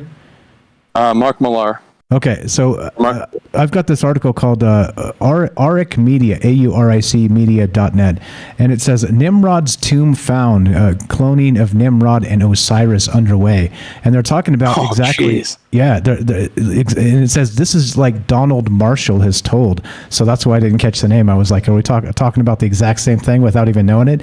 But this is what they're saying is that. Very much like Nimrod and again, who is also known as Osiris and Apollyon, right? Like this, there's this whole bit of these individuals trying to come through and maybe kickstart the whole thing over again. So if you think of, let's say, the world in terms of billions of years, right, and the universe we live in terms of billions of years, then the time of these individuals has passed, and so it behooves them to end now and bring back a new beginning, right? So that they can reign anew. You see? And so it seems like that's some of this conspiracy stuff I was going to get into a little bit later. So I'm glad you brought it up now, because it's one of those things where I was reading, I was like, whoa, this goes way deep. This goes no, for deep. Sure. Can you hear me behind me, or can I keep going for a second? Keep on trucking. Right, yeah. So I'm looking at an article from June 9th. It says, a subatomic particle has been found to switch between matter and antimatter, according to Oxford physicists, from data from the Large Hadron Collider. And they're saying that it turns out that this unfathomably tiny weight difference between the two particles could allow them to like switch from one to the other, which they believe, or they're theorizing. It's kind of like a new creation myth. They're theorizing that that's what happened at the beginning, at the Big Bang, that like whatever energy, whatever collection of matter exploded, created everything that is, and then because of this ability to switch from matter to antimatter, that's what allowed it to not just like fully collapse and be destroyed instantly. It's like this antimatter balance. It almost seems like it has like a consciousness of its own. It's like whatever source energy is like fueling the universe. It seems like it's kind of controlling this antimatter matter reaction in order to keep some type of balance, some type of harmony within the structure of reality. I don't know like what that would mean, like what other than total collapse, what would happen if that didn't happen, or like why that even exists, what the function of that would be in the first place. But it's interesting. It ties to that balance aspect, that duality aspect, that there has to be another type of force or another type of underlying universe, like the dark multiverse or whatever, something right below what we see, or like Robert or whoever said in the chat that it's our, like they see matter when they look at antimatter, and when they look at our reality, they see some like emptiness, you know. But that wouldn't explain why there's not an equal amount. You would think that there'd be an equal amount, you know. And the last thing, I know I'm really rambling, but it's a crazy night over here. Okay, you're good. Sorry. The idea of like why everything is getting more surreal, why everything is getting like seemingly more novel, is McKenna's idea that like the transcendental object at the end of time, that like when this infinite novelty and perfect harmony happens, it'll be like a quickening. It'll be like when water is getting to the bottom of the drain, how it spins quicker, and we're seeing more and more crazy events and more of these novel moments because like everything's happening like quicker, and that's caused our like observation of it is happening quicker before this, I guess, big crunch. Another interpretation of it, he considered it to be more like a profound moment or whatever. But there's another theory by like a comedian that I just absolutely love from like the Doughboys podcast. There's a guy named Bugman, really funny. But like peppered throughout his appearance, he started dropping these gems about what he thinks is really going on with the simulation, and he's like real critical of like J.J. Abrams' Star Wars and like these rehashings of old properties and how like Donald Trump is our president and how, or at the time, and et cetera, things that he thinks that nothing new is being created in the simulation anymore. That like the reason why everything's becoming weirder is that we ran out of stuff and now we're trying to make do with what is already contained in this in the universe as is. There's nothing else. There's no new information, and there's no new weirdness entering the multiverse. So we have to solve all the problems that are coming up by like rehashing old things, like redoing, like bringing back Harrison Ford or like making Solo again, and like I don't know. The way he said it was really funny, but it made me think like that's kind of true. It explained like it really, and then in the Matrix they said the same thing with the Merovingian. Like nothing new and good is being really created. It's just weirder and weirder, but very familiar, and like we're using stuff we've had already. Like, and I don't know, and it might explain why there's a lack of antimatter. Maybe like this antimatter is kind of what's rendering the universe, creating new novelty from whatever this grand projector or this grand divine programmer is sending out, and a lack of it is causing a lack of new stuff, a lack of new novelty, creating this surreal weirdness because we're trying to make do with what we already have. You know? Yeah, which is almost, like really weird. Like, crazy. No, you're good. Almost like the universe has run out of gas, right? Like exactly. It's pumped through it, and it's like, okay, we're kind of at a low reserve here, so we have to start going into fuel preservation mode. Let the rest of it figure itself out till it breaks. And I think isn't that when you look at it in cosmological terms, some people would describe the universe as becoming a thing until it breaks itself, so it can start again. And that's so the long game, the cosmic long game, would be, who knows, something coming through that portal to start it, because they don't want to wait, right? They want that time back that's passed, and maybe they want a second chance at it. And cosmologically, being able to dip in and out of timelines, you can maybe change the next iteration of whatever happens, so you rule longer. Maybe you continue to as those entities we said, Osiris and the rest of that. Maybe they want to come back and stay in power. Wild stuff. You got another minute or two? Not really. I mean, I'll end it real quick. Just a basic CERN thought. Okay. I don't. Sorry. That's okay. For what I believe CERN is, like, I think there's a chance that they are trying to crack open an old one. They're the only ones really trying to make a portal happen. That it's going to come. It's going to come from like the location of the Hadron Collider. I'm open to that, and like the idea that it's built on a hellmouth, on what the agents consider to be a convergence of ley lines and stuff. But what I think is really happening is that like it's a giant project, it's a giant global project trying to kind of jailbreak whatever system we're in, trying to like collapse reality as a whole. Like say you're trying to there's a game of whack-a-mole, and you're trying to like get the tickets inside without actually playing the game, without actually putting any quarters in playing the game, or without a key to like open the door you wanted to like basically bust open. So you would take, as the moles are like popping out, you would like stop them from coming down. You would like grab them and pull them up. You would like pour water on it. You would like bang on it. You would maybe do magic rituals on it and stuff in order to like make it fry, and the door pops open and you get all the tickets. And I think that's what's happening with reality in general. They're doing these different rituals, these different ways to tinker with the system until they fry it, basically. And CERN is like a massive example of that, where they really like, okay, we're going to smash some stuff together until reality collapses. Because I've said it a million times, like in these old mythologies, it seems like there was a time of the old ones, a time of these primordial monsters, and they were pushed out, like whether in Tartarus, some metaphysical prison, or with a barrier separating the realities. And we pushed them out, and they want back in. And collapsing the walls of the pillars of reality will bring them back in and allow them to take hold in our world again. And that's like what I think CERN is. It's like one of their big hammers, in order to like really bang on the game and try to break the system, you know, which doesn't really fit into tonight's show, but I just think it's interesting if we're talking CERN, you know. No, totally fits. Totally fits. But really great show, Mike. Happy New Year, everybody. I can't wait to hear everybody else call. Sorry I'm talking so fast and rambling, but it's a genuinely crazy night here. That's okay. You're entitled. You're the best. Derek in Massachusetts. Happy New Year to you. Talk to you soon. You're the best, my friend. Later, brother. Have a good night. That's again, Derek. Been calling into the show very, very often for a very long time now, and he's become part of this team, part of the conversation we have, and so please give him some love as well. He has a YouTube channel. He's got a trailer. You can scroll down, find his link in the description below, and just give him a follow over there on YouTube. When he finally starts making some content, you'll be the first in line, because clearly he's got his ear to the ground when it comes to this the conspiracy type talk, but not just. And I think it's funny when you say conspiracy, right? Like you say conspiracy and people think, oh, politics. You know, it's like no, no. We're talking about cosmic conspiracy, right? We're talking about the big stuff, not Marco Rubio and Gillibrand and all the rest of this UFO crap they're always talking about, right? It's not what I'm talking about, right? No, we're talking about cosmic. Right, those levels, and that's like I always say: look up, don't look down. Your shoes are going to be dirty anyway. So, good stuff. Some good comments here. A great call from Night Stalker as usual. Let's go back to the chat here just for a sec. Big Pine Sailing says CERN is just a piece of the puzzle. Billions of dollars on this science project while children starve.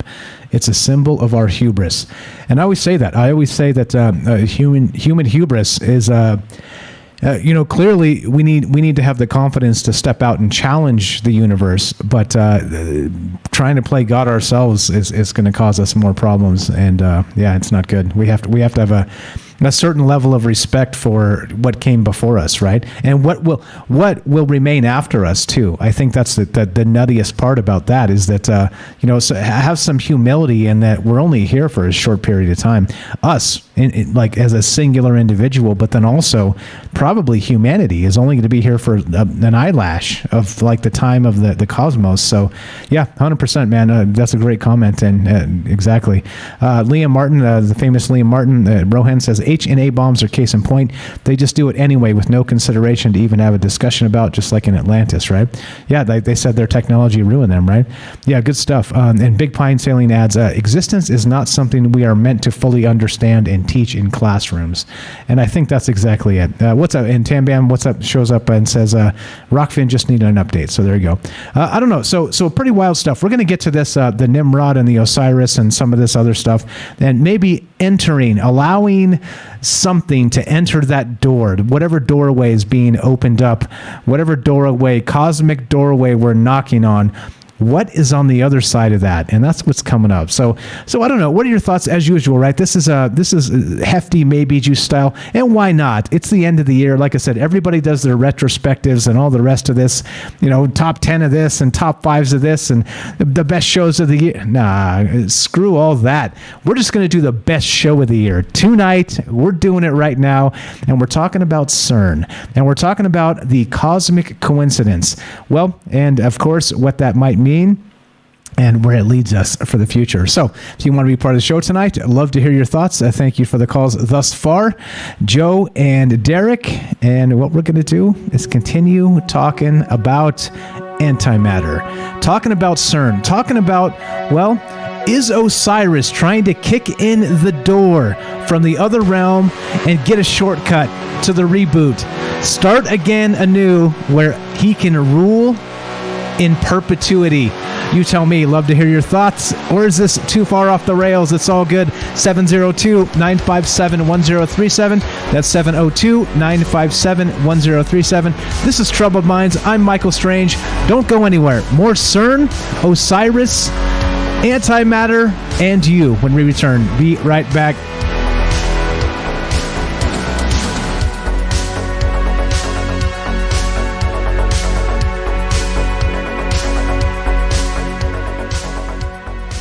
All right, welcome back to Troubled Minds. I'm your host, Michael Strange, and I didn't mean to open the VLC media player, but there it is. And, well, we are streaming on Rockfin, YouTube, DLive, and Twitter.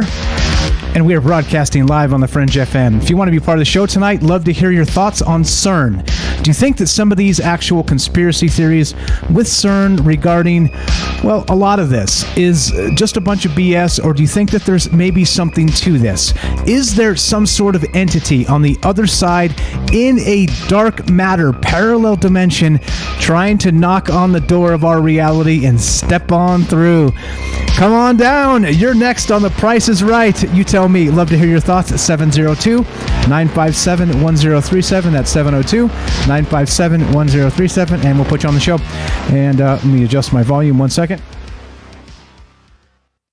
Okay, so the thing is this, right? There's a whole lot to this. These sometimes wacky theories, right? These wacky conspiracy theories. And it's good. I think it's a good thing to stretch the mind, but it's also a bad thing to believe everything, right? You can't believe everything. So that's why we do the show. That's the whole premise here. And let me adjust my volume one more time. That's a little too loud. See, this is what happens when you don't have a board guy. Usually you just point down and they turn you down a little bit, you know. You got to do it all yourself. Like I said, I got the octopus arms. I got 8 arms. But okay, so anyway, so that's what we're talking about tonight. Now, as Derek said when he called in, actually, let's see. Let's check the phone. We're good. Let's check the Discord. I don't want to keep anybody waiting here.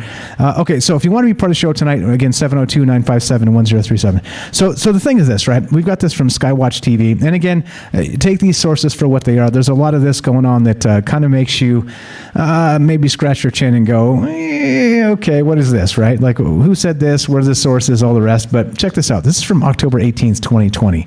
And the headline here is from CERN. We are confident of making contact with a parallel universe this week. Out of this door might come something. Oh, dear Lord. What is this? Here we go. As pointed out by Dr. Thomas Horn and Into the Multiverse host Josh Peck in the internationally acclaimed books on the Path of the Immortals and Abaddon Ascending, when the LHC, the Large Hadron Collider, first started up on December 10th, 2008, Director for Research and Scientific Computing at CERN, Sergio Bertolucci, provoked a whirlwind of speculation with his enigmatic remark that the LHC might open a door to another dimension. During a regular briefing at CERN headquarters, he told reporters, quote, "Out of this door might come something, or we might send something through it." And doesn't that sound like a Stargate to you? What in the world? The notion of higher dimensional beings traversing such doorways conjures up the denizens of legend.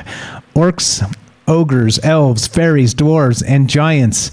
A British military analyst later quipped, and this is super funny, he said this: "We're looking here at an imminent visit from a race of carnivorous dinosaur men, the superhuman clone hive legions of some evil genetic queen empress, infinite polypantheons of dark mega-deities imprisoned for eons and hungering to feast upon human souls. A parallel history, victorious Nazi global Reich, or something of that type." Now, well said, sir. If you're going to tongue-in-cheek this, that's probably one of the best ways you can do it, right? But okay, so if they're actually talking about CERN in terms of some sort of doorway or some sort of portal, like, really? Okay, and that's exactly what we were talking about with when Night Stalker called there, is if there's this situation where we have this reality, and they say that, again, remember, think in terms of the cosmological Big Bang, all right? You have the thing happens in a singularity, but in two differing directions, and you could even say multiple directions at some point, right?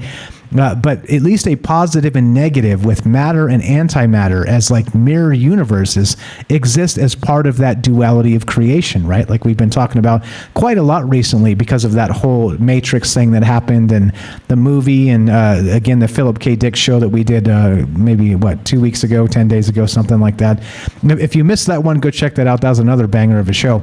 But the thing is, right, so if you're talking about in cosmological terms, you have a positive universe and you have a negative universe as a mirror type universe. And that would be exactly what we're describing as the upside down, right? The upside down itself. And as we know, we're familiar with the term and the Stranger Things and that Netflix series, which is based on the Montauk Project and a bunch of that, right? But the crazy part is, if there is that upside down, is there some sort of power balance, some sort of basis that's happening between one and the other realities of the mirror universe, and they're basically trying to tip the scale to maybe reset the entire thing to get another chance at it? Because if you're an immortal entity, think in terms of this, right? Think in terms of immortality. If you, let's say, we're going to just we're going to do Oprah right now. You get promoted. You get promoted. You get promoted. You're all demigods, all right? All of you. You're all promoted. You're all demigods, all right? And you're immortal now. Now, immortality means that you have to live forever, all right? You have to, from the beginning when you were created to the end of time, you have to be you, all right? And it no longer matters if you're not worshipped anymore, if you're not in power anymore, if people even forgot who you are, and you're imprisoned in some sort of stasis where you're not allowed to really even be autonomous anymore because of the power of maybe the worshipers, or the power, maybe you only have so much time allowed to you to maybe rise to the culmination of your power. Who knows how these actual laws work if you're talking in terms of deities and demigods, right? That sort of thing. But, all right, so if you're that entity and you're like, okay, well, basically I got to wait till the end of time to start again and have my second chance at this, right? When it all starts over. So wouldn't there be some sort of, I don't know, what would you call it? Like a cabal, like a cabal of pantheons that are coming together that are trying to end this reality now so they can start it over. So they could maybe learn from their mistakes of the past, because of course if you're immortal, when the entire thing starts over, you should have a plan in place, right? You should know that, well, I'm Osiris and I really screwed that up. I really wanted to rule for 10,000 years or 100,000 years or 1,000,000 years, and not just that brief period that whatever happened, right? So who knows? I think this is a pretty interesting concept in that you drink a lot of the maybe juice and consider that maybe there is that duality of creation, in that maybe the universe is tipping on that point of the Big Bang itself, and is ready to break. And let's say the individuals that want this reality to start over profit and gain by breaking it now, all right, instead of waiting. And maybe that's what's going on here. What's going on? I hope everybody's doing well out there, and Happy New Year as we're talking about this and talking about all kinds of other stuff. What's up? Robert on Rockfin says, mathematically, nothing is zero and everything is infinity. So in mathematics, you can believe that there is nothing and everything and believe in both. And you're absolutely right. That's the way it is, right? Okay, so then, right? So now we're talking about immortality, and we're talking about this CERN stuff. And again, we are confident of making contact with the parallel universe this week. Out of this door might come something. And this is October 18th, 2020, when this came. And, well, I don't know. What might come out of this? What might come, actually walk out of this portal, right? Whatever's happening, okay? And again, remember, this is not all science fiction. This is all not just some wild conspiracy theory in the sense of, once again, back to what the late great Dr. Stephen Hawking said, is that he was concerned, actually, concerned, about CERN cracking open what he called a catastrophic vacuum decay, which would end this universe as we know it. And it would basically be akin to popping a hole in space-time like it was a bubble and ending the bubble immediately. And so, well, is that what's happening here? And are there darker, let's say, entities? Like we've talked about the Archons before. We've talked about other entities like this. What about Osiris? What about maybe being immortal and in some sort of stasis? What about like the Superman and that movie, how they trapped those the three criminals back on Krypton in that glass pane of a singular dimension sort of thing where they couldn't get out? Maybe this is what's happened to these entities, and they can't escape, and they need a reset. They need, well, the Great Reset to actually begin again and take their place at the helm, at the beginning, at the forefront of whatever the next new iteration of this becomes. So I don't know. What are your thoughts? Like I said, is this too far out there? And I know this is troubled minds for crying out loud. So to me, There's no such thing as too far out there. As long as, I'm respectful and I'm not trying to stomp on all the religions and all the rest of this, I don't want to make people mad, right? That's not what this is about. This is about larger concepts of reality, larger concepts of maybe, larger concepts of, like Derek was saying when he called in, maybe it's these old ones. And whatever that Lovecraftian old one is that maybe does want the reset, has been pinned out as part of the duality of creation, right? Maybe they're held apart from us intentionally because they would do harm to us on a universal scale. And, well, that would mean that the only thing they want is to get in, right? That would mean that instead of just doing their part and holding down their antimatter connection to this world, they would want to kick in the door somehow and become something here so that they could just set this whole reality ablaze and start over again. You tell me. So a couple things here. What's up, Tim says in the chat, entropy is exponential, right? And not only that, it's also all-encompassing. You can't dodge that one.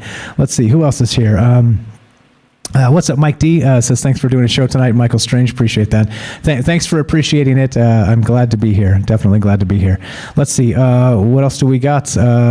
What's going on? Yep, just reading the chat, hanging out. Okay, so the thing is this, right? Now let's go back to this just so we can wind this up into the actual spot of where we need to be tonight, because I think there's an important end to this. Now, there's been some speculation, again, so we talked about the Nick Hinton thing, maybe the catastrophic vacuum decay has already happened back in 2012, that sort of thing. I'm with Night Stalker on that. I kind of, I don't know, I don't buy it. But I almost want to believe, sort of how things have gone off the rails in the past 10 years, that maybe there's something trying to punch through into this reality, to break it over their knee, throw it into the cosmic proverbial fire, and begin this whole sucker all over again. I wonder if that's the case here.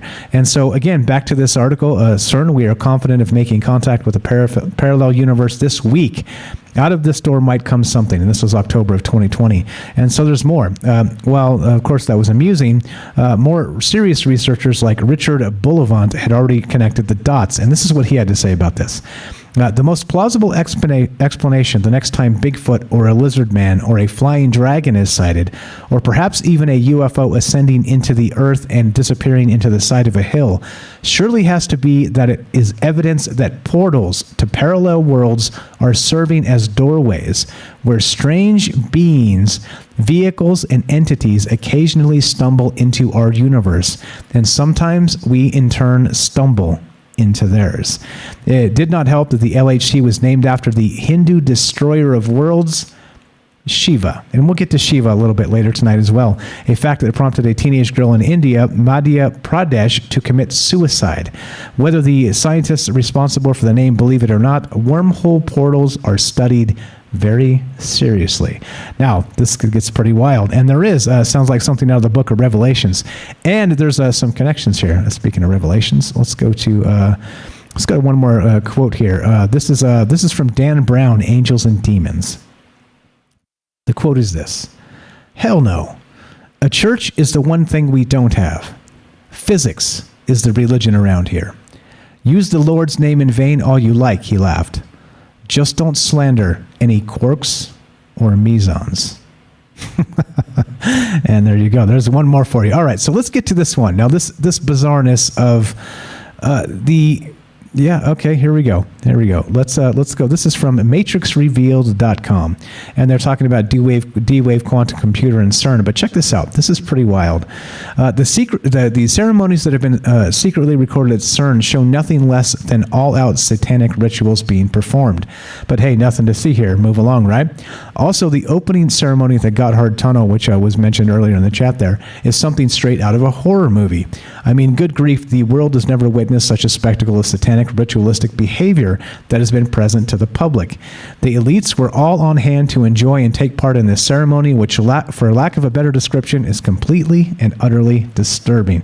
And I haven't had a chance to watch that one myself, but I keep hearing that that's pretty wild, right? That's a pretty wild ceremony. So here we go. There's more here. Let's see. The Large Hadron Collider.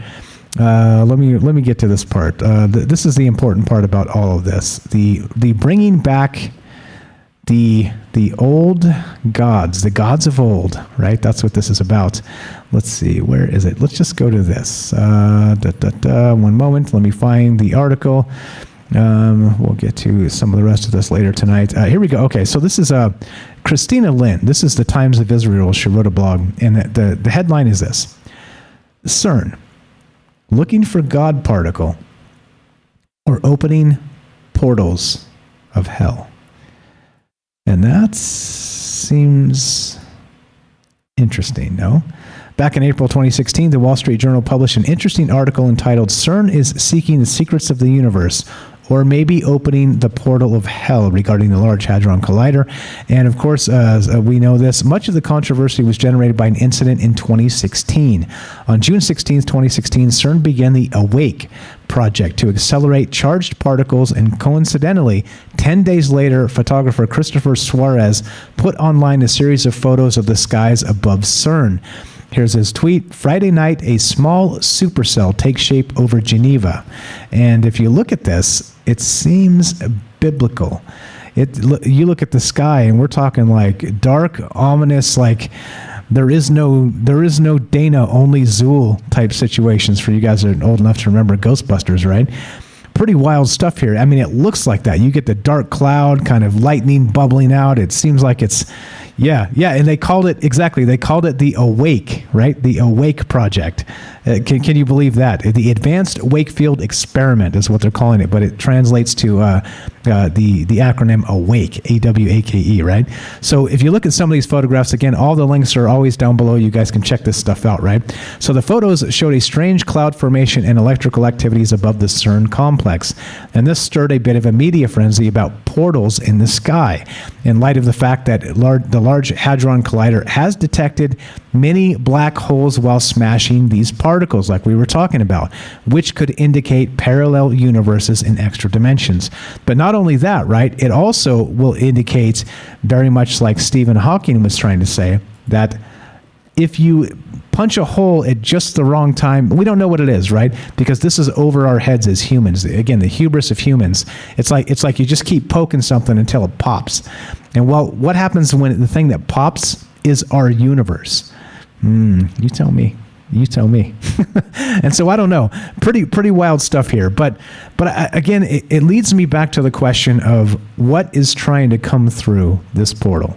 They're describing literally in this, back to this, again, Nimrod, Osiris, the rest of this, something may come through dimensional doors at the Large Hadron Collider. And, people are making their jokes, attack of the hyperdimensional juggernaut men, things like this.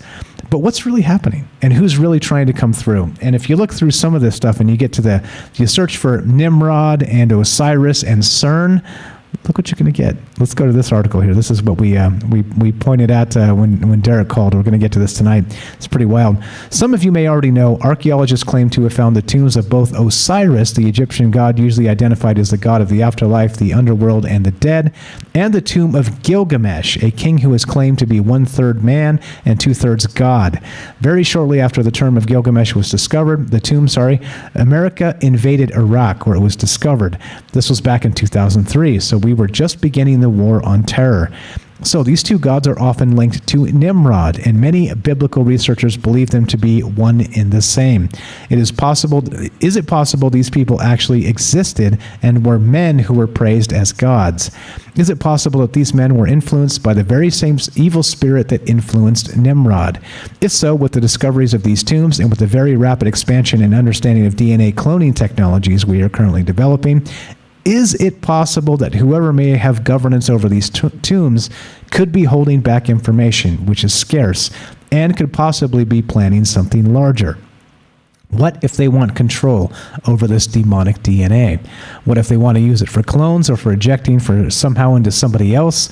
What if these so-called gods did have some type of demonic power, like the occult seems to have, and their DNA contains something occult followers would wish to possess? And that's the question here. So we talk about this, right? It always comes down to portals, doesn't it? And Lovecraftian old ones. But if this is the case, in this sense, that we have these entities maybe being cloned, and we've talked about this, maybe these pharaohs of old, again, Osiris, right? A god.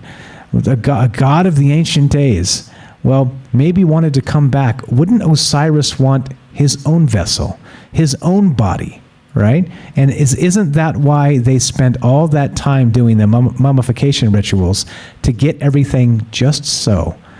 Meaning that when the technology was finally available and Osiris himself was ready to kick in the door, the proverbial door from the void, he would have his very own human vessel with which he used 10,000 years ago, or whatever the time frame is, however you want to do that or think about that.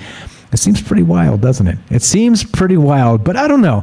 Like always, again, we're drinking some maybe juice on this show and just kind of considering, well, if this is what people are talking about in the conspiracy world, why is that? And do you think there are connections and links here? And in the end, should we be concerned, right, about CERN itself? Again, like I said, I keep citing this, and it's true. It's not all science fiction, in the sense that, of course, the late, great Stephen Hawking did say that there was a remote chance that CERN itself could cause a catastrophic vacuum decay and break our universe. And that's that. Call it a wrap. So I don't know. Again, is it too much? Is it too much maybe juice? Is it not enough maybe juice for you? I don't know. You guys tell me.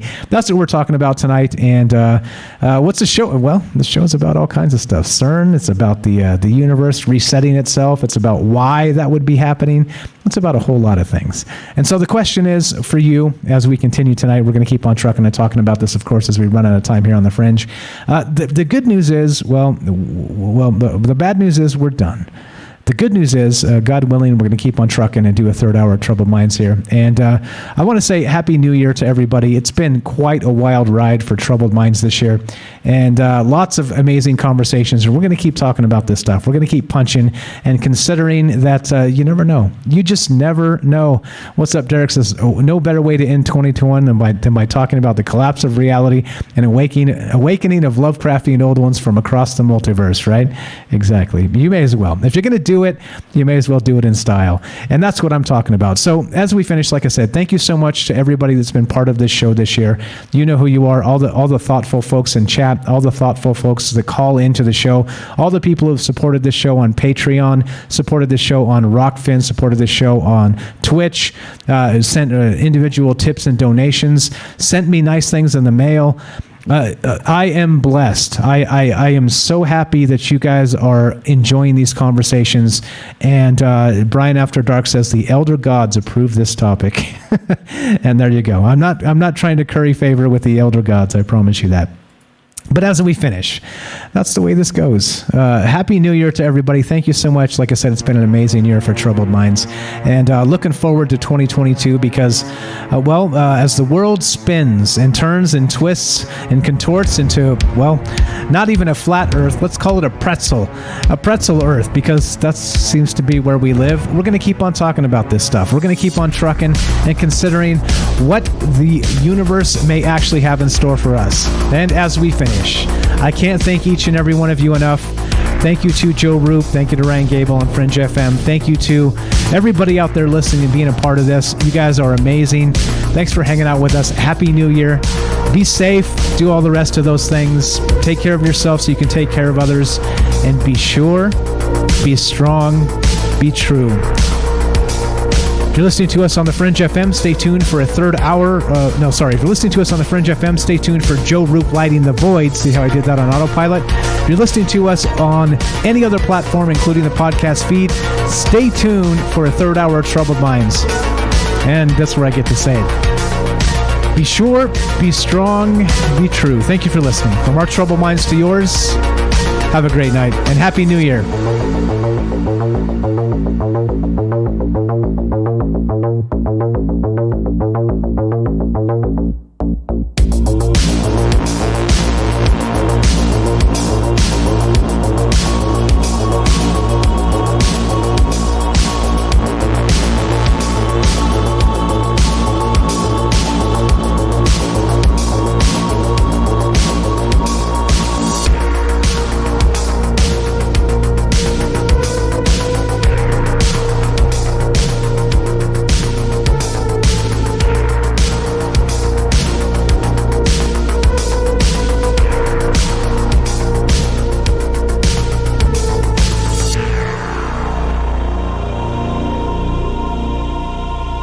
Katrina Charity is also my stripper name, and she's banned, by the way. You spam that garbage in here, Michael Strange is going to ban you, and that's it. All right, so, well, pretzels aren't my dreams, but can I still get them online? Maybe. What's up, James? All right, so we are officially off the Fringe FM, and we're into the third hour of Troubled Minds. And Tam Bam, I will slander Quarks. Hell yeah. What's going on, guys? Theoretical physics. What's happening, guys? Reading the chat, catching up with you. Third hour Trouble Minds coming up. If you guys want to be part of the show, we're still taking your phone calls. And I don't know, what do you think? Do you think there's something to these conspiracy theories regarding CERN? And not just CERN, well, what about maybe some sort of entity trying to break through and using its will to get us to actually make that thing happen, right? Be able to crack open that portal and bring in the old ones, and maybe literally, if it's catastrophic vacuum decay, then we're talking about reality starting over, right? We're talking about, they say that the Big Bang is a long cycle. Like, again, not like I always like to cite the Mayan calendar, the Baktuns and their long cycle, not 26,000 years or whatever the hell that is. We're talking trillions of years, right? That long cycle. And that eventually the universe must come to an end and it must begin again, right? It's got to have some sort of mechanism in place for rebirth, all right? And that's what we're talking about tonight. And if that's the case, all right, it's called the Big Crunch. And if it does have to end and recede back into the singularity, then it has to begin again. And so maybe we have lived this life again and again and again, and this is our 10th or 12th or 18th or 1,000th or a millionth iteration of this exact same existence. And, well, maybe we have latent memories. Maybe that's what deja vu is. Maybe we remember partially those other lives. Maybe, I don't know. Basically, we're just talking about all kinds of crazy stuff because that's what we do on this show, and considering the possibilities. And if your stripper name is Katrina Charity, I'm just kidding. We just banned her from the chat. That's what you get for spamming websites in the chat. Well, even if your stripper name is not Katrina Charity, even though mine is, we're going to take a break. And so we got more Troubled Minds on the way. If you want to be part of the show, we're still taking phone calls. Still love to hear your thoughts. We can go off the rails again, as you know. That's why we do the third hour, to just kind of, if you want to call in and talk about whatever it is you want to do. It is the end. It is your final chance in 2021 to call in to a Troubled Mind show and talk to the fantastic folks out there and talk to myself, Michael Strange. So we're going to take a 2-minute break, and I'm going to fill up my maybe juice, and we're going to keep on trucking.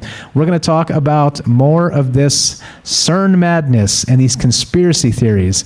And do you think there's something to it? Do you think there's actually something here, or do you think it's just a whole lot of fan fiction, LARPing, and all the rest of this? You tell me. Love to hear your thoughts. 702-957-1037. Click the Discord link at troubledminds.org. And let's do this, shall we? Let's play some music and take a 2-minute break. 2 minutes, maybe juice refill. More Troubled Minds on the way. Don't go anywhere.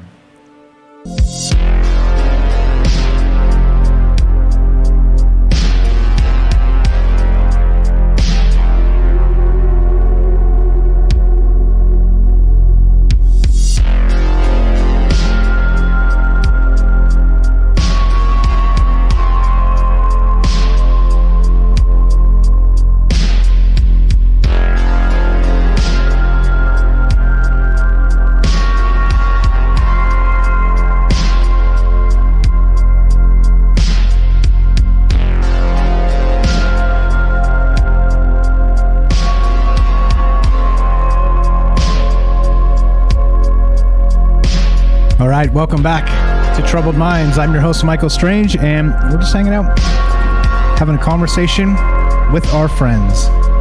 If you want to be part of that conversation tonight, still taking phone calls. We got another hour to go, and you can reach us at 702-957-1037. That's 702-957-1037. And we're talking about CERN. We're talking about the CERN conspiracy theories. And there's just something to this. Is there, again, a lot of weirdness, not just with CERN itself, Shiva the Destroyer, we're going to get to that as well, and how we have this cosmic dance of birth and rebirth that Shiva is constantly locked in. There's a whole bunch of this, and of course, Shiva is a statue outside of CERN itself. So there's a lot of weirdness to this, in that it seems not lost on the folks that are building these things. That it seems like they know there's some sort of knowledge locked into what maybe they're reaching for.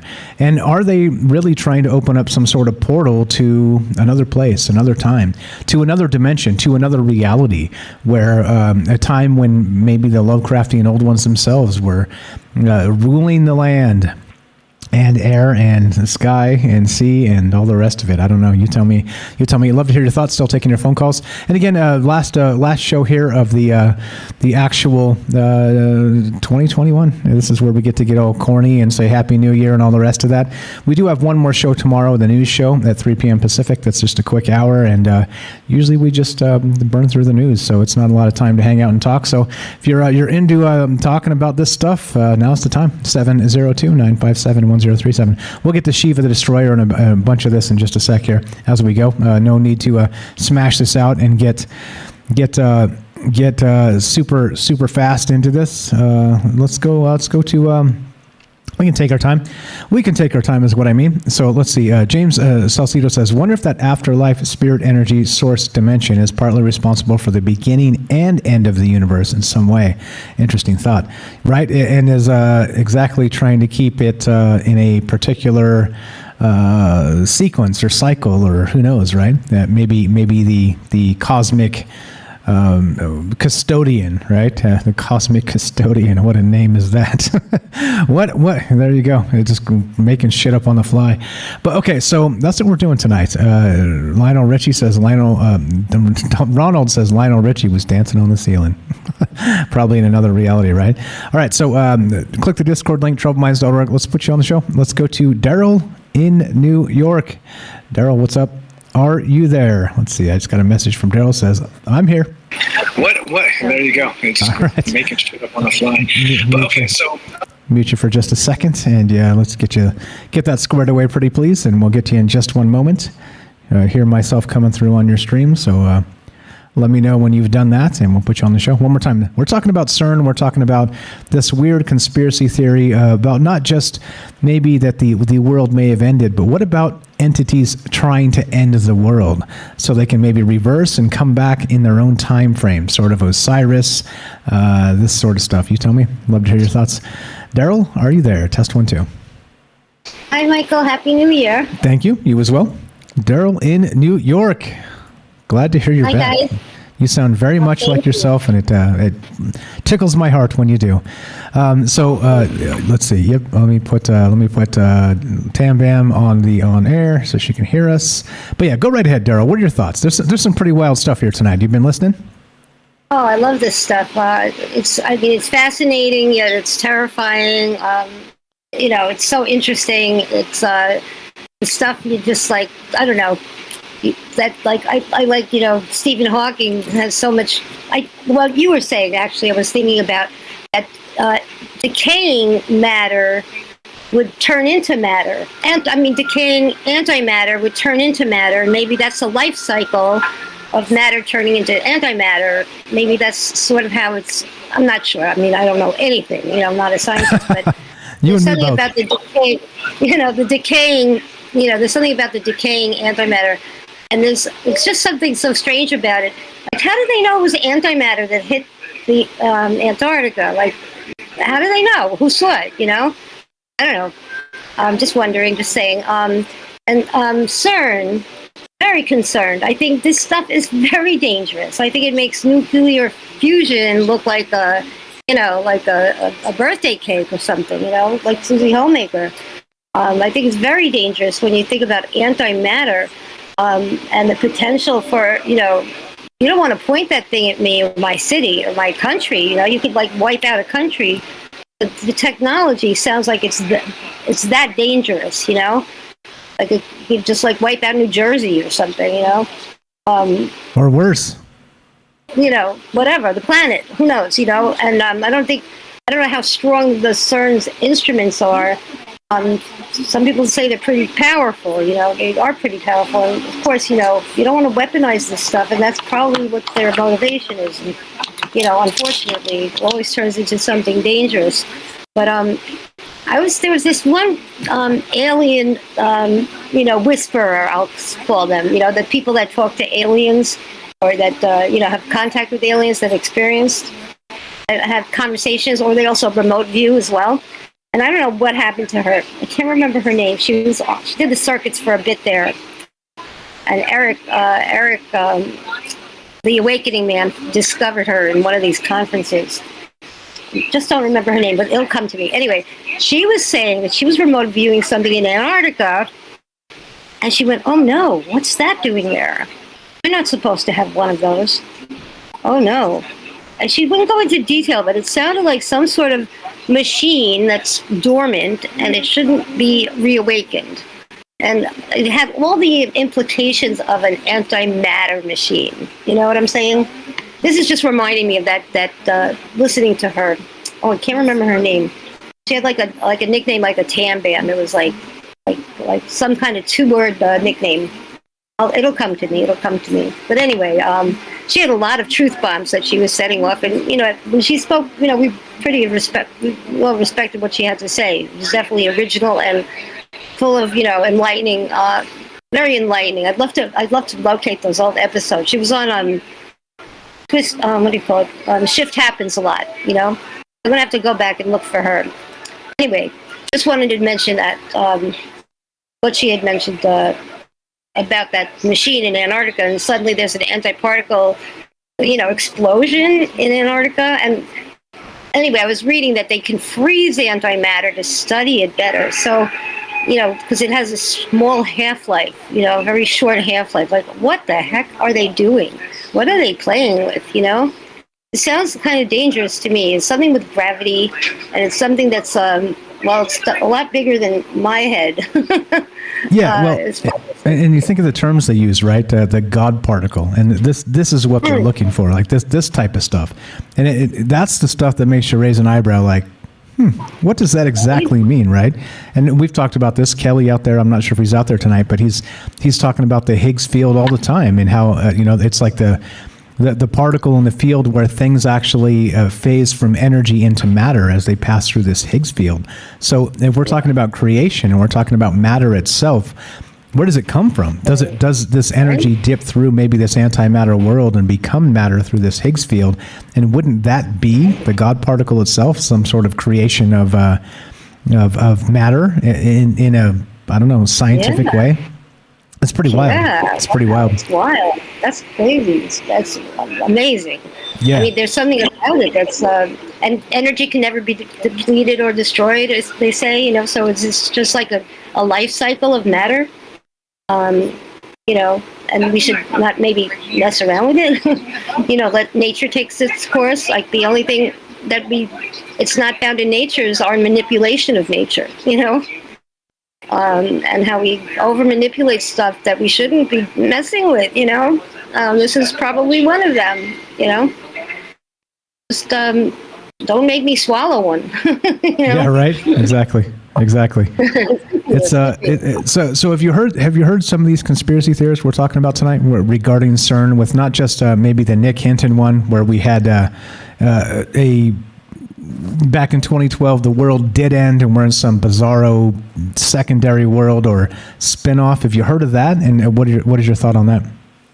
Well, I don't know. There's all parallel universes and different timelines, and maybe in a different timeline, the world did end, and somehow, maybe somebody's manipulating time with time machines, and we kind of missed that timeline, by the skin of our teeth, and maybe we shouldn't be messing with the timelines. Maybe we're not going to be successful next time. I don't know. I don't know. I don't feel it's natural to be manipulating space, time, God particles. Maybe we should let nature, take its course sometimes. But I think it's possible. I think everything's possible. But sometimes somebody was mentioning once on one of these shows, like, if you ever notice things that are not there somehow, like in New York, it happens a lot. Businesses are gone in a day, or like you'll remember a building was standing there, and then the next day it's gone. And they were pointing stuff out like that, and they were making me more aware of my environment. And I started noticing stuff like that. Like, wait a minute, it doesn't look right. You know, something's missing, or something was there, something's not there. And I was wondering if that's like a Mandela type of effect, part of that Mandela effect. Maybe it's all to do with those missing timelines, or it's all connected. I don't know. Somehow I think they're all connected in a way. But as far as CERN, and you were mentioning that that tunnel project, and there is something satanic about it. And when you start to add something like a Satan ritual, then you're talking about like black magic, I suppose. And that's where you get into like a paranormal, you know, like thin line between reality and, you know, whatever, potential fantasy or potential dark realities. And everybody should watch at least the 6 minutes that's posted on YouTube of that channel opening. It is mind blowing. I watched the whole thing with Rohan, and it was so entertaining in the darkest possible way imaginable. I totally recommend it just for anyone's curiosity. It's definitely an eyebrow lifter. I'll say that. I'll give it my thumbs up in that aspect. Very, very interesting, very satanic, very CERN, you know, lots of, you know, strange special effects are it's incredible, and the talent was there. The thousands of people were doing it. It's just an amazing collaboration of talent that they got everybody to cooperate and do this wacky ritual that's very choreographed. It's pretty impressive. What's the name of that tunnel? The Ghost Tunnel, something like that. Brental, or I'm not sure. I got it here somewhere. I don't want to lose my spot by finding it. Well, okay. But I said it earlier. I'll look it up. Yeah. I'll try to find it. I'm going to look it up. I'm going to try to post it. I'm going to find it for you. Okay. But it's worth watching. It's so worth watching, and that's got a lot of CERN special effects in there too. So you'll appreciate it all after what we've spoken about tonight. Okay, fantastic. So I don't know. What do you think about do you think there is some merit to this stuff, or do you think it's all just like way too much tinfoil hat? Oh no, I think there's maybe not enough tinfoil hat and too much reality sometimes. I don't know. I'm afraid of I fear for getting in the wrong hands. I think got potential for a lot of danger, and I don't know what they're trying to find the God particle. Then what happens? Or are we trying to play God too much? I think, I don't know. I don't want to be negative and say, don't play God, but, hey, leave that up to God. Yeah, right. I don't know. Like human hubris, right? You imagine if you inadvertently open the realm of God. How would you deal with his wrath, right? Probably not well. I would think not well. The Gotthard Tunnel. That's what. Gotthard. See, Gotthard Tunnel. Yep. Yeah. So you think there is something to this? You think there's maybe we're causing unnecessary issues? I don't know. I'm not sure where I stand on if they're really trying to open portals or not, but it seems like, according to some sources and that guy from the Department of Energy on the Chelsea Handler show, the rest of that, we've talked about that before, that they seem to be sort of dipping into these parallel universes as much as possible. And if they're doing that, it makes you wonder why. Like, why are they, who are they trying to contact? What's going on here? Well, we've been painting our tongues gold, we've been looking for that black goo, to talk to the archons, and for the centuries, for years, we've always trying to have that direct passage to God. We don't want to pass God. We want to go directly to God. We don't want to do any of the journey there. We want to try to go let's get God. I think these are all our techniques and methods. They've just gotten way more technologically advanced. Than coating your tongue with gold, and burying yourself and hoping you're going to come out the other end talking to God, Right, like the Egyptian funerary stuff. Yeah, it's all pretty creepy, isn't it? And it all hints at that immortality cycle, in that maybe they do want to come back. Maybe they want to, mortal rule is not good enough, right? The true immortality is in the resurrection, right? And I don't want to make it biblical or anything, but you see what I said there. It's the biggest question we all have. Let's face it. That's the biggest question. It's the one we can't answer. And what happens when we die? I don't think anyone can have a bigger question than that, you know? And that's the major question of the year, I think. Exactly right. Exactly right. Yep. So that's it.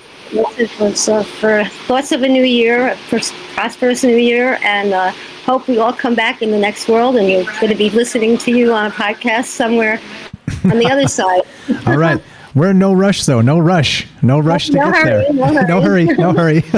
Not trying to spin off the mortal coil just yet. We're all good right here. Nice and cozy in this house, and the bunker's nice and warm. The heater's on. I got no problems. Nothing to complain about. I got all these amazing friends that love to talk about amazing things. So no complaints out of me. Happy New Year to you as well, Daryl. Thanks for hanging out. Thanks for being part of this, and I appreciate you very much. Thank you. You too. We all appreciate you, Tara, so much, Michael. You've been the greatest. It's been a great year, and here's to many more. Thank you very much. Always a pleasure. If you want, you're welcome. Stay right there. You want to mute up, and so you don't have to bounce around and catch all your stuff up. Stay right where you're at. Stay right where you're at. Thank you so much. Let's go. Still talking about this stuff. What do you guys think about these CERN conspiracy theories? There you go. Night Stalker's got it right. Matrix Resurrection, right? Again, hate to get all biblical, but is that what this is really all about? It's about resurrection. And I know some people would say yes, and I know some people would say, you blasphemer, shut your dirty mouth, Michael Strange. Well, I don't know. You tell me. I'm not trying to make anybody mad, but it is weird how some of these parallels seem to kind of crisscross, right? They seem to really step in your way and kind of point themselves out from time to time. Pretty bizarre stuff. Thank you for the phone call, Daryl. Always amazing. And looking at Resurrection of the Titans, right? Yeah, exactly. So still looking to hear from you if you want to be part of the show tonight. 702-957-1037. That's 702-957-1037. We're talking about CERN. We're talking about these CERN conspiracy theories. And do you think there's something to be concerned about? And that's really what this is, what the premise of the show is tonight. There's some pretty wild stuff that we're touching on with maybe the resurrection of the universe, maybe breaking it over your knee to restart, to begin again for a second chance. And again, if you're thinking in terms of immortality, you're talking about forever. And so forever only ends when the universe ends.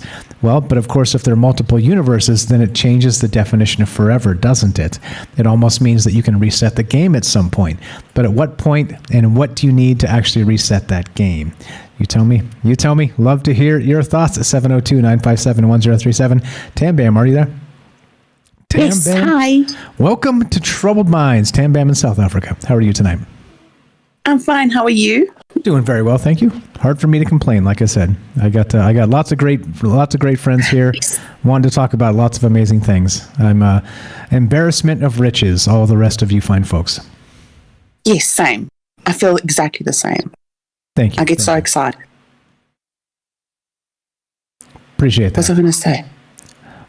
Well, I was going to say something. Oh, today's the last day because in South Africa today's the 31st. So for me, it's happy Old Year's Eve day. Today's the 31st. So tomorrow's New Year's Eve. New Year's Eve. So happy New Year's Eve to you. So I will actually speak to you the next year. That's right. Dad jokes. See you next year, Tam. We're not done. We just started, though. We just started. Hey, so I'll save the dad joke till the end. So, but the thing is this, right? We're talking about CERN tonight. Do you think this is a bunch of bullshit, or do you think there's something to some of these conspiracy theories? Listen, if it was a bunch of bullshit, would they really put so much money into something? If it was really bullshit, there's something there. We have to admit there's something there. Whether they tell us the truth or not, there's something there. I do feel that there are people who are leaking the information. And I just wanted to go back to the Matrix resurrections that you said just now. Sure. I came across this guy who was posting, you know how the Simpsons program like pre-predicts all these things that are going to happen, and then it happens 5 or 10 or 15 years later? The Simpsons program? Yep. Okay, so the one Simpsons program, it actually had people, driving and they disappeared. The Christians arose and they disappeared from Earth, and all the sinners were left on Earth to suffer the 1,000 years of whatever wrath. That was one of the episodes, and apparently, you got to take that into account, even though it's the Simpsons cartoon. So that concerned me, even though I know where I'm going.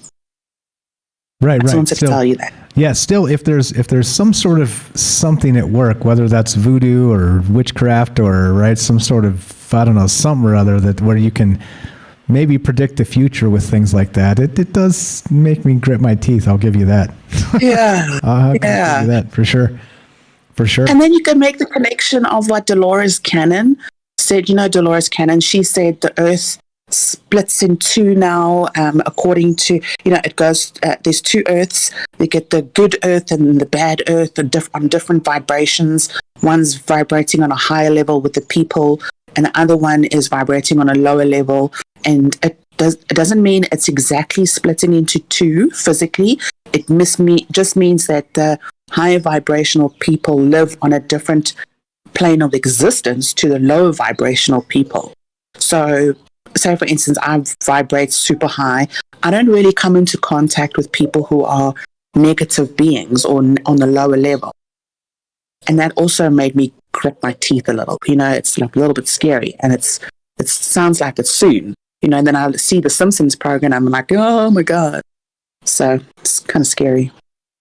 I feel you there. So what about the rest of the CERN stuff regarding maybe you think there's something trying to come through? Are they trying to open a portal? So some of the conspiracy theories revolve around the idea that maybe the archons in Gnosticism is that they've been controlling us outside of our reality, manipulating us inside of our reality to do specific things to help them finally kick in the door, kick open the portal, and flood into this reality and take over.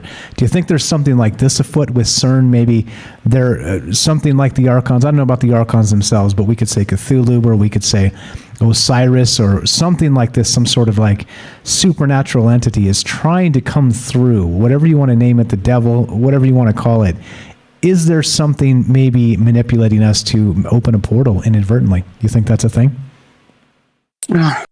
Okay, so I'm going to spit out some really woo-woo stuff. It's seriously tinfoil. So don't judge me, because this is my own process of research. As I'm trying to put a lot of pieces of puzzles together, and it's somehow sort of bringing it into a narrowing tunnel. So, and just bear with me, everyone. Just in the Bible, in Genesis, it says the waters of heaven is separated from the waters of earth through a firmament, which in dictionary terms is a dome, right? So say, for instance, I'm still backing to deal with this, even though it's in the Bible, because I'm so indoctrinated to what science has taught me at school, right? So say, for instance, this dome really does fucking exist. Okay, and then we have the story, and it's there, right? Then we have the story of Admiral Byrd going to inner Earth, or going deeper and finding the inner Earth beings, and there are magical beings there, and there are actually godlike beings there. There's Atlanteans, there's different races, there are Acturians, there's all sorts, right? And those beings have come back in 100,000 years back into the past. They've come up, and they actually helped build the pyramids. And then because Admiral Byrd also said he saw flying saucers, and those flying saucers, that was their means of transport. What if the CERN Hadron Collider is actually a place where they're trying to create a portal to another world, where it is another non-water world? Say, for instance, space is water. So they're going to another non-water world where there's oxygen or whatever gas they breathe, and that is the portals. So they actually can't get through the firmament, and the moon landing was a lie, say, for instance, and that's what they're doing. And this is how the beings of other worlds are actually penetrating through our reality and mixing through our races. Okay, so that there's no real way to fly there because we are protected somehow by this firmament, but they're using basically like we're talking like Stargate SG-1. Have you ever seen that series? That's yes. pretty wild. Where they're jumping through these portals. My conspiracy. Awesome. That's a great series. Halfway through season 5, and I'm enjoying it very much.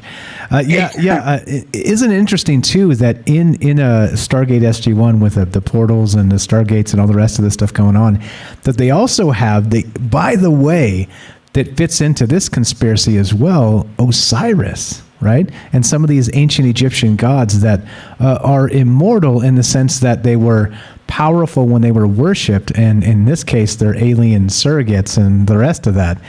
But they're also trying to bring about their new reign back on Earth, right? Right. So, these entities or these beings below Earth with their flying saucers, that has been confirmed, and there's actually history and documentation about this. So not just from Admiral Byrd, but other people, military people as well. They actually are very concerned with the human race and the atomic bomb.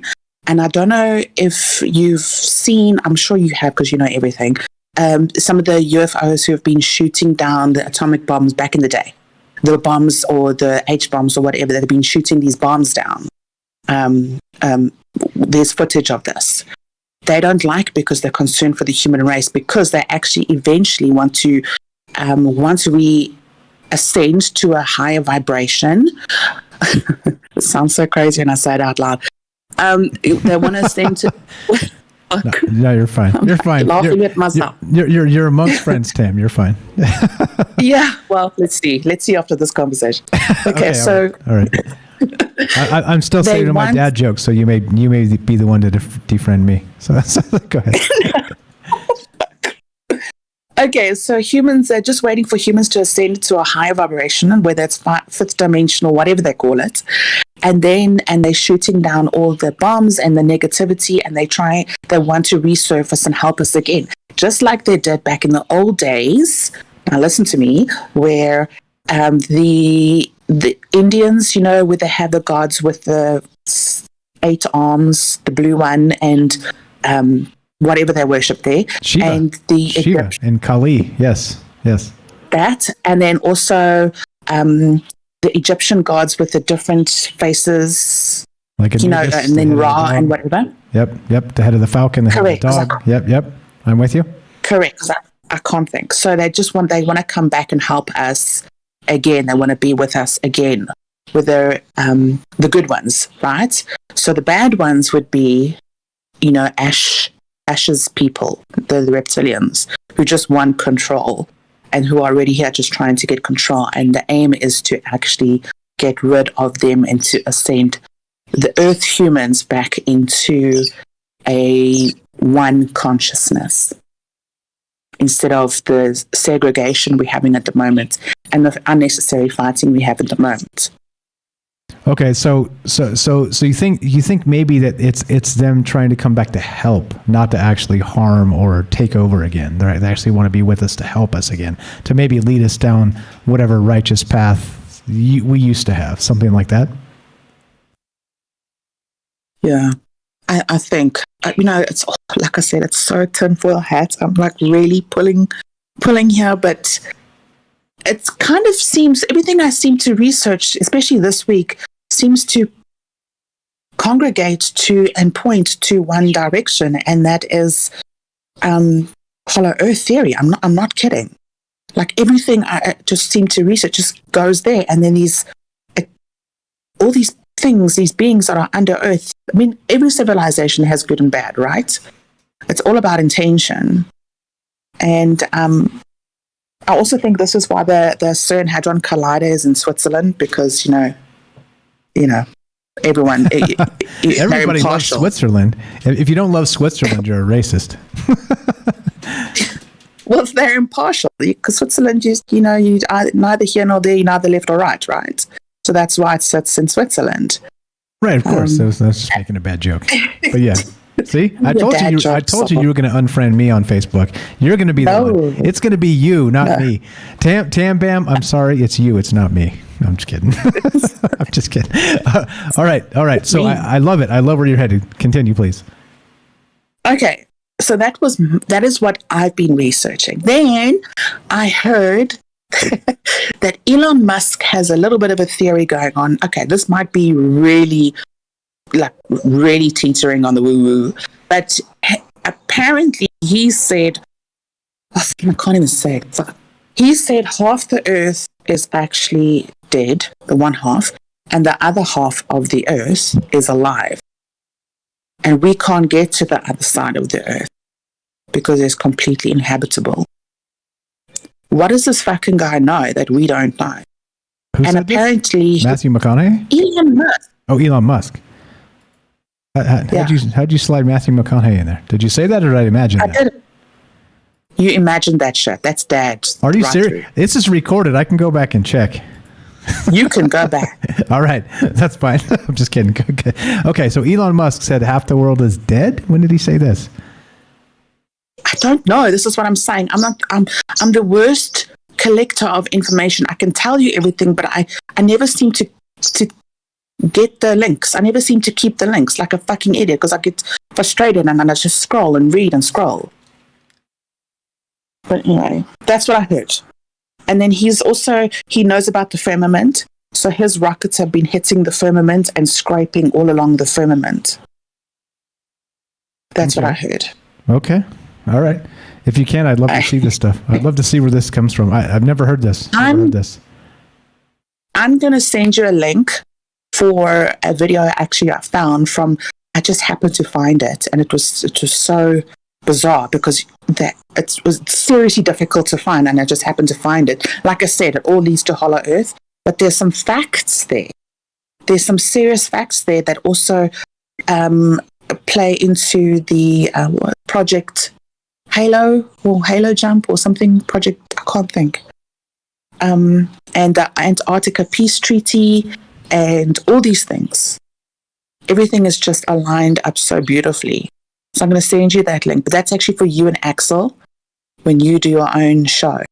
Okay. All right. I can't wait for the Axel show.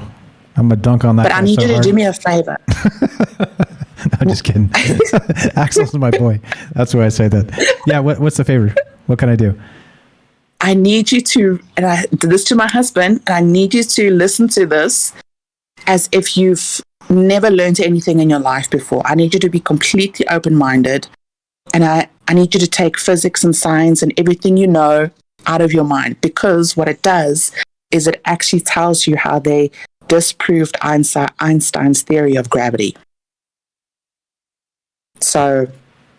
Okay. Yeah. There's some contention still with gravity and the rest of that because the dark matter and the whole thing, and we still don't understand. Like in small doses, we get it, but in larger cosmological, what would you say? Spaces in large scales, gravity still baffles us. But yeah, so yeah, I'm with you. I got it. I can do that. I can drink some maybe juice on that for sure. A serious maybe juice. You have to try and do that because nowadays we can't rule out the impossible. Every time we say it's impossible, we cannot say that anymore. I don't think we should. The impossibility of everything, it doesn't exist. We really have to be seriously open-minded to anything and everything. I mean, you know what I'm doing at the moment? Because I'm on holiday. And I know it sounds fucking ridiculous, but I've been wanting to try this forever, is telekinesis. Nice. Don't judge me. No. Hey, when you figure it out, can you please let me be the first to know? I want to know. I don't disbelieve it can. I think again, right? We talked about the power of the human mind quite a lot on this show. So why not? Why not? If you can figure that shit out, Tam, why figure anything else out? You're just like, hey, I'll get my own coffee, thanks. Wave your hand.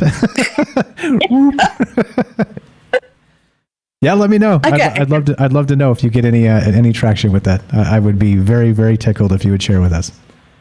It's gonna take a long time, but I seem to be really dedicated at the moment.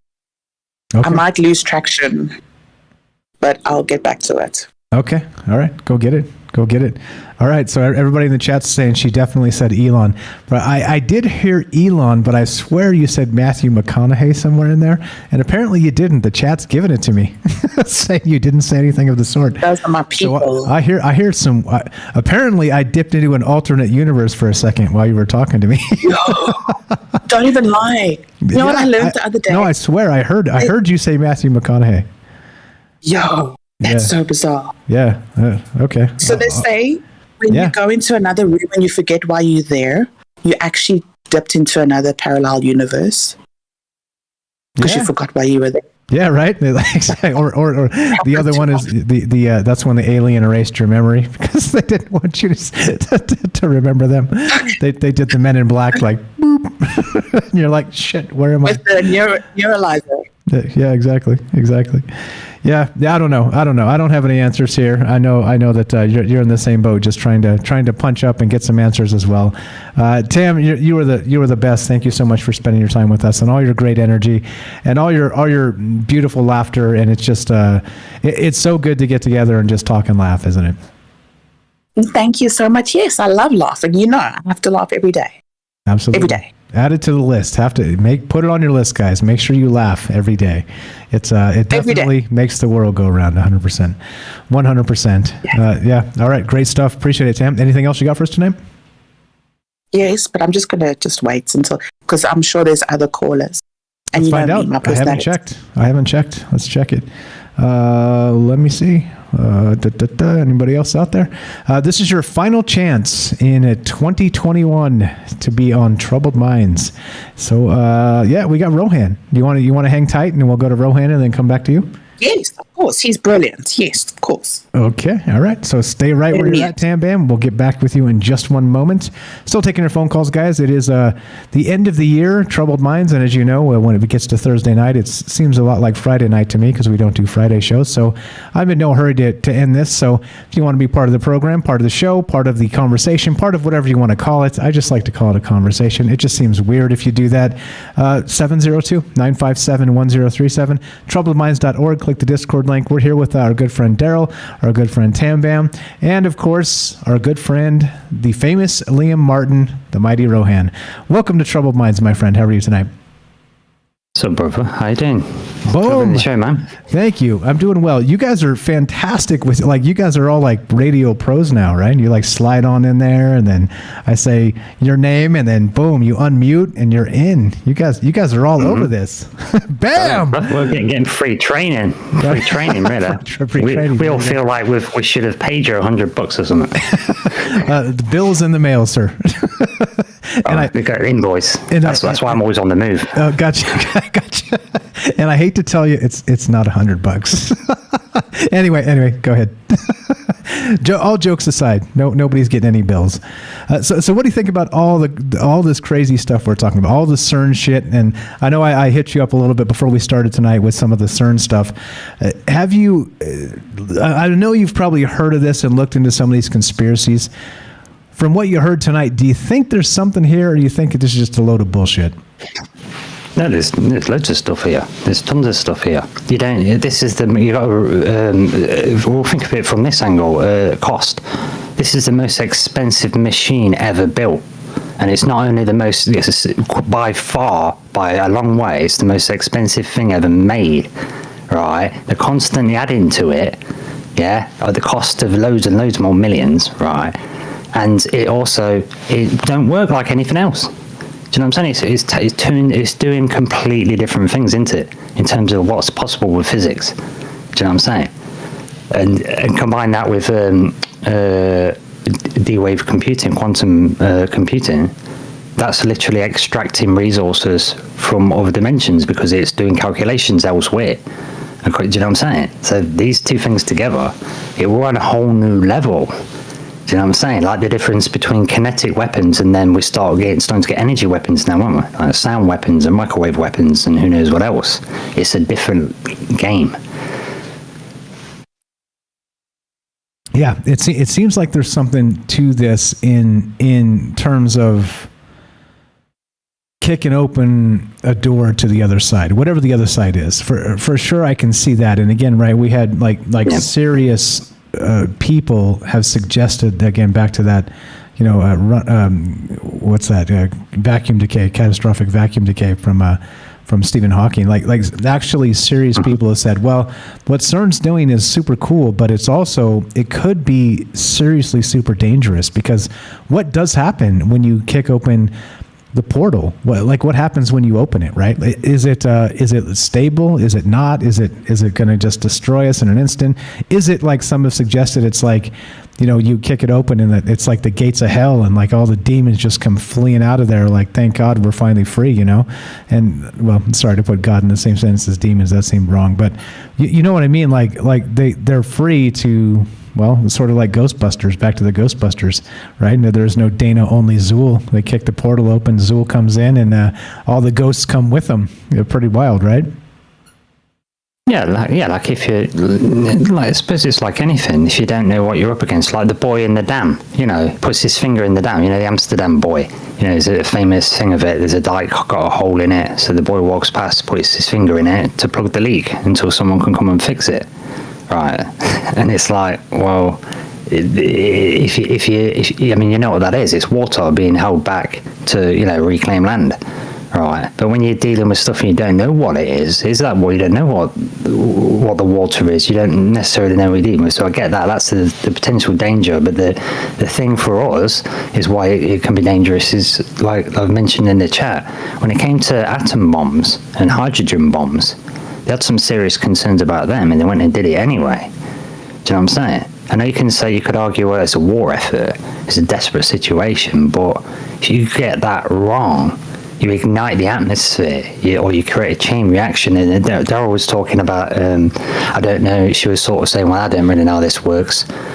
In terms of it going wrong, could it destroy the planet? And I'm thinking, well, no, it's not a case of like if a machine goes wrong, like it's going to explode like a bomb. No, that's irrelevant. It's because this is working on the high physics. This is what we're talking about. This is on the next level, next game of physics. We're on the next level of technology. This is where we get our inroads into being a type 0 civilization, where we can get on that scale. Do you know what I'm saying? So it's not about, if that machine blows up, that's not the thing to worry about.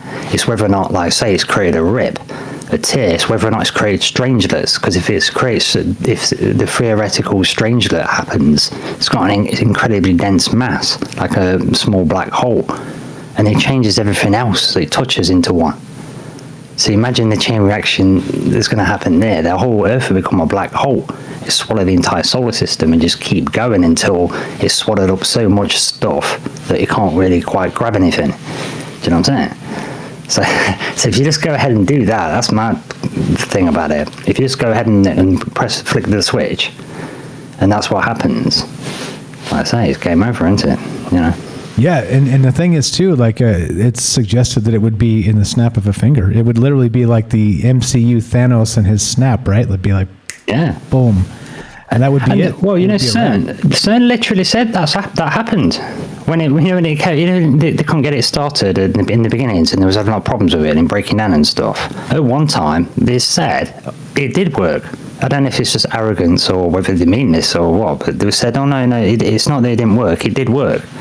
It's just that it destroyed the universe, and so it had to put us onto a timeline where it didn't work.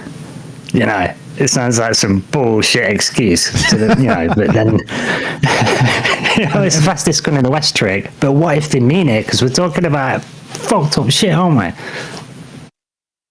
Yeah, and again, right? The thing that rattles me the most about it is that if we do open that door, what's on the other side? Like I don't know, like, in Stargate, they send the MALP through, right? They get a little probe they send through. It's got cameras and shit. Well, what happens if you open it and it's not like that at all? And they're waiting. They've been waiting, and they know where it's going to open, and there's like a legion, right? I use that term intentionally. Yeah. Do you remember? Did you ever used to watch Star Trek? Did you used to watch Star Trek Voyager? I never saw Voyager. You've seen that? Nope. Well, in Voyager, it fits in nicely with this, actually. There was so the concept to them is they've been propelled. This is a science ship that's been propelled really, really far away, and so they're on a voyage trying to get back home, and it's going to take them like even in top speed, it's going to take them 100 years or whatever. So they're trying to find shortcut ways to get back, and they come across the Borg. They're in Borg space, right? So they end up, being able to use some of their technology, get home, whatever. But the reason they end up working with the Borg, because you'd never want to work with them, right? But they end up appealing to the Borg, because the Borg have got an enemy that they can't defeat, right? And the reason they can't beat them is because they can't be assimilated. And the reason they can't be assimilated is because the Borg have started using a kind of in-between subspace that's like a completely different type of universe. And it's all, the entire universe is like a kind of liquid. Do you know what I'm saying?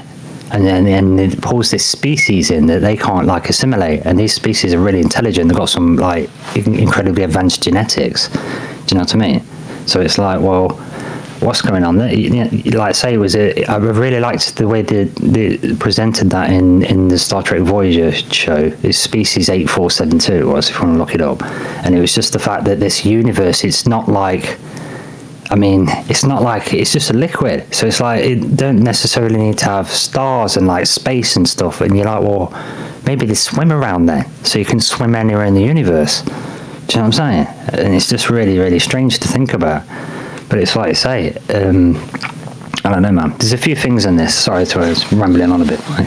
No, it's okay. It's okay. So I did post to you before we started tonight that thing about, let me actually read it.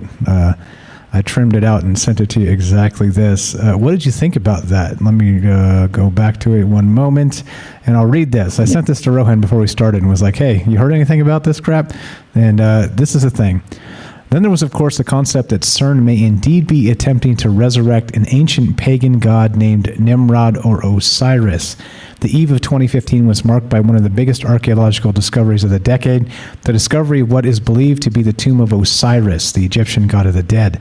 From what we understand about DNA, it was farmed from the tomb, and CERN is now in possession of this ancient DNA. According to Anthony Patch, the leading researcher on CERN, CERN is about to reanimate or resurrect Nimrod and his demon army by opening the gates of hell, as they put it, in a portal to an alternate dimension, which what seems to be nothing short of occult rituals and ceremonies going on at CERN should leave one to rule nothing out when it comes to this organization, the New World Order, and the so-called elites. Pretty wild, right? Oh, you want to go there, do you, Michael? Why not? Let's go there. Why not? Why not? What did you think? Well, all right then. When you read that, did you do the Macaulay Culkin and put your hands on your face and go, ah? No, I put my arms in the air more like, yay, thanks, at last. At last. Someone's talking, okay. Finally, we're here. There we go. All right, so what do you think about that? Finally. Well, I thought, there you go, Gulf War. Gulf Wars, this is the thing, right? You find they tell us these ancient civilizations are myth and this, that, and the other, and there's no such thing as telekinesis and mind reading, but then they're spending millions researching this stuff, spending decades carrying on doing their experimentation. The CIA had a remote viewing program in the 70s.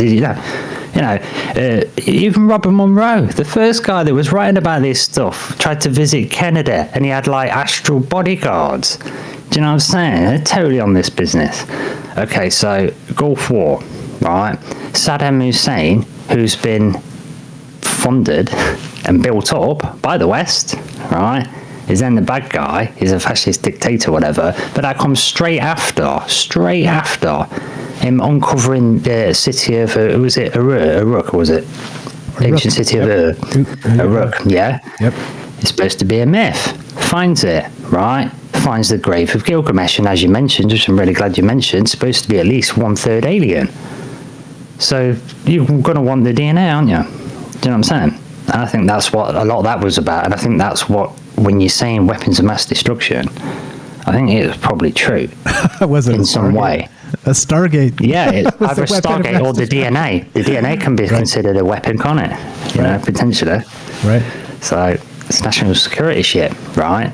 So if you've then got CERN, and like I say, this trying to Nimrod, well, that in my mind, I'm harking back to Aleister Crowley, okay, mentioning rituals, and they're trying to create a tulpa, a golem, and irradiating it with a nuclear bomb. Do you know what I'm saying?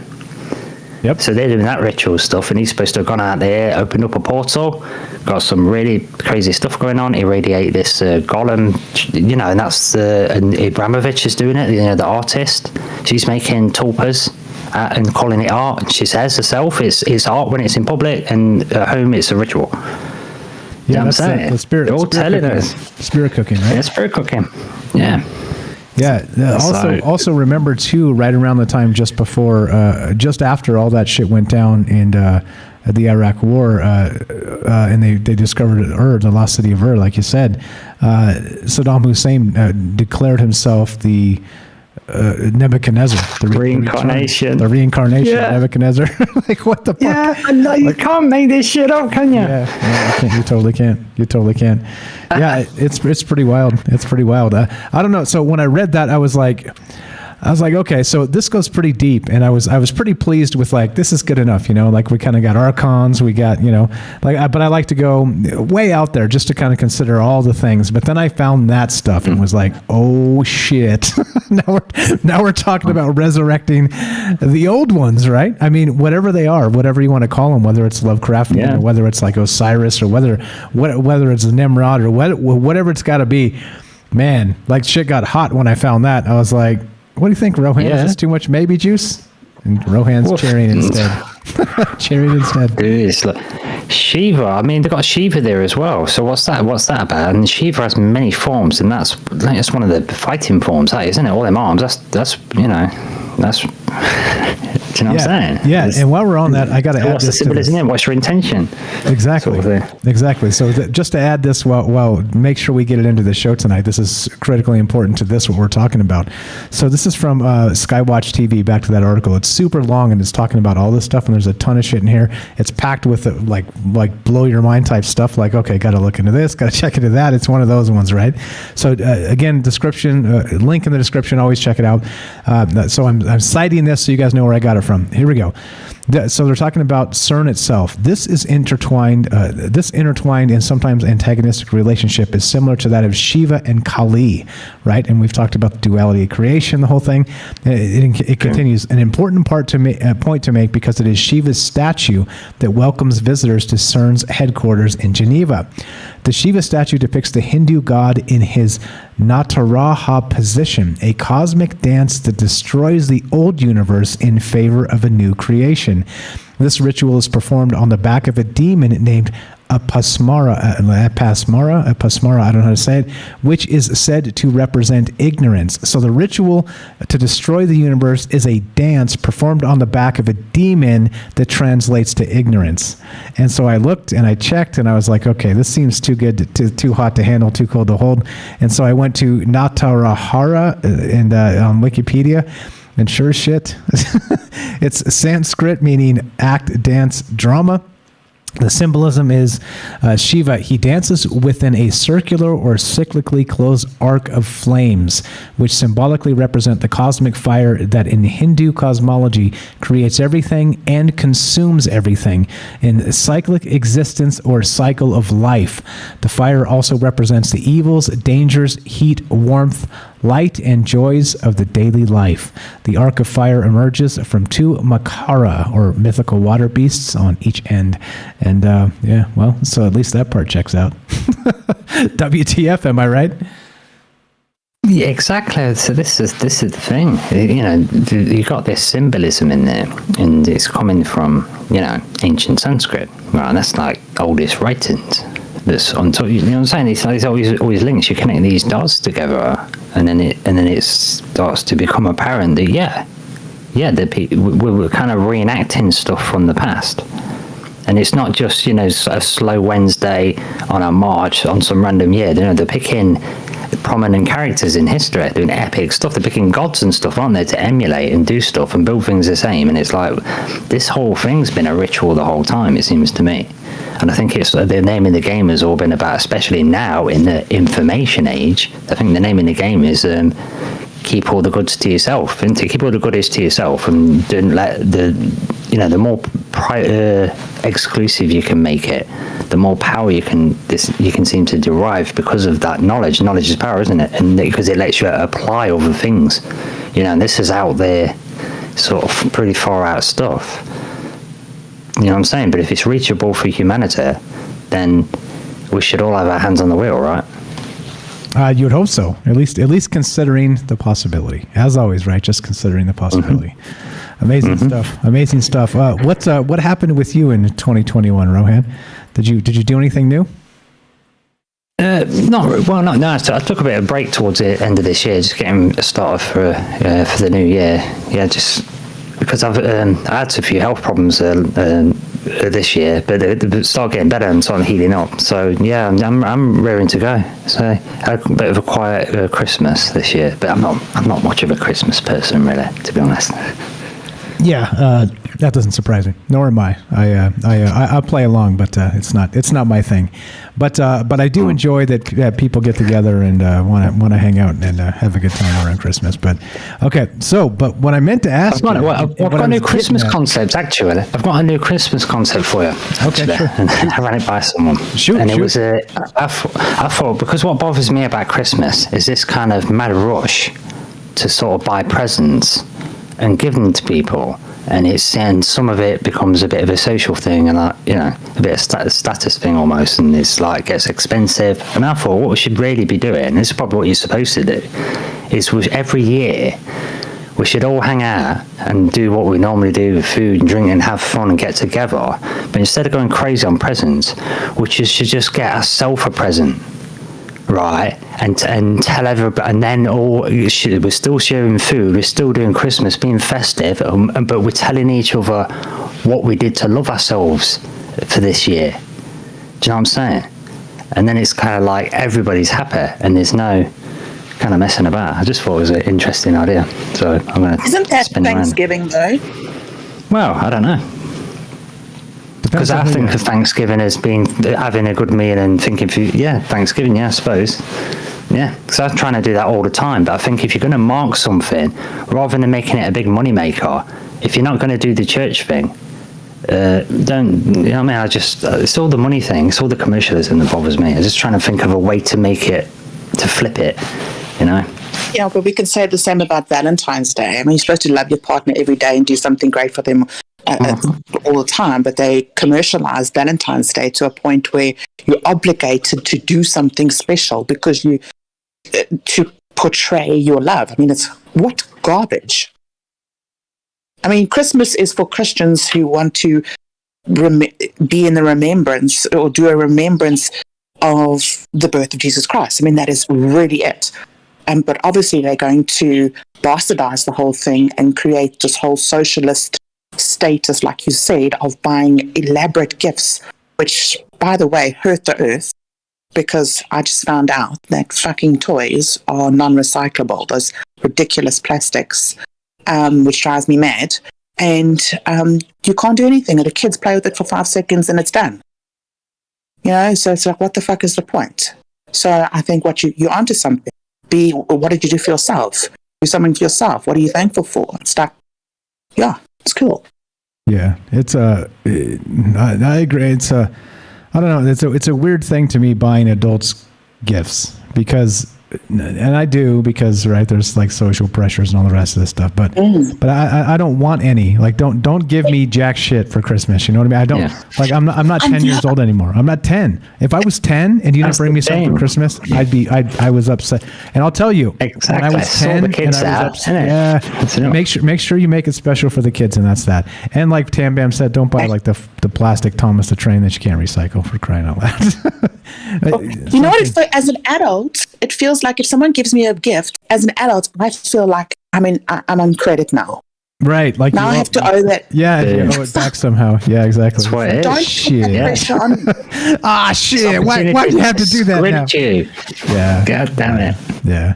It's just this weird, the weird normie stuff is just not. It's just as weird as any other conspiracy stuff. I mean, you could go Saturnalia and the whole weird Christmas stuff and bastardizing Jesus is the reason for the season and all the rest of that.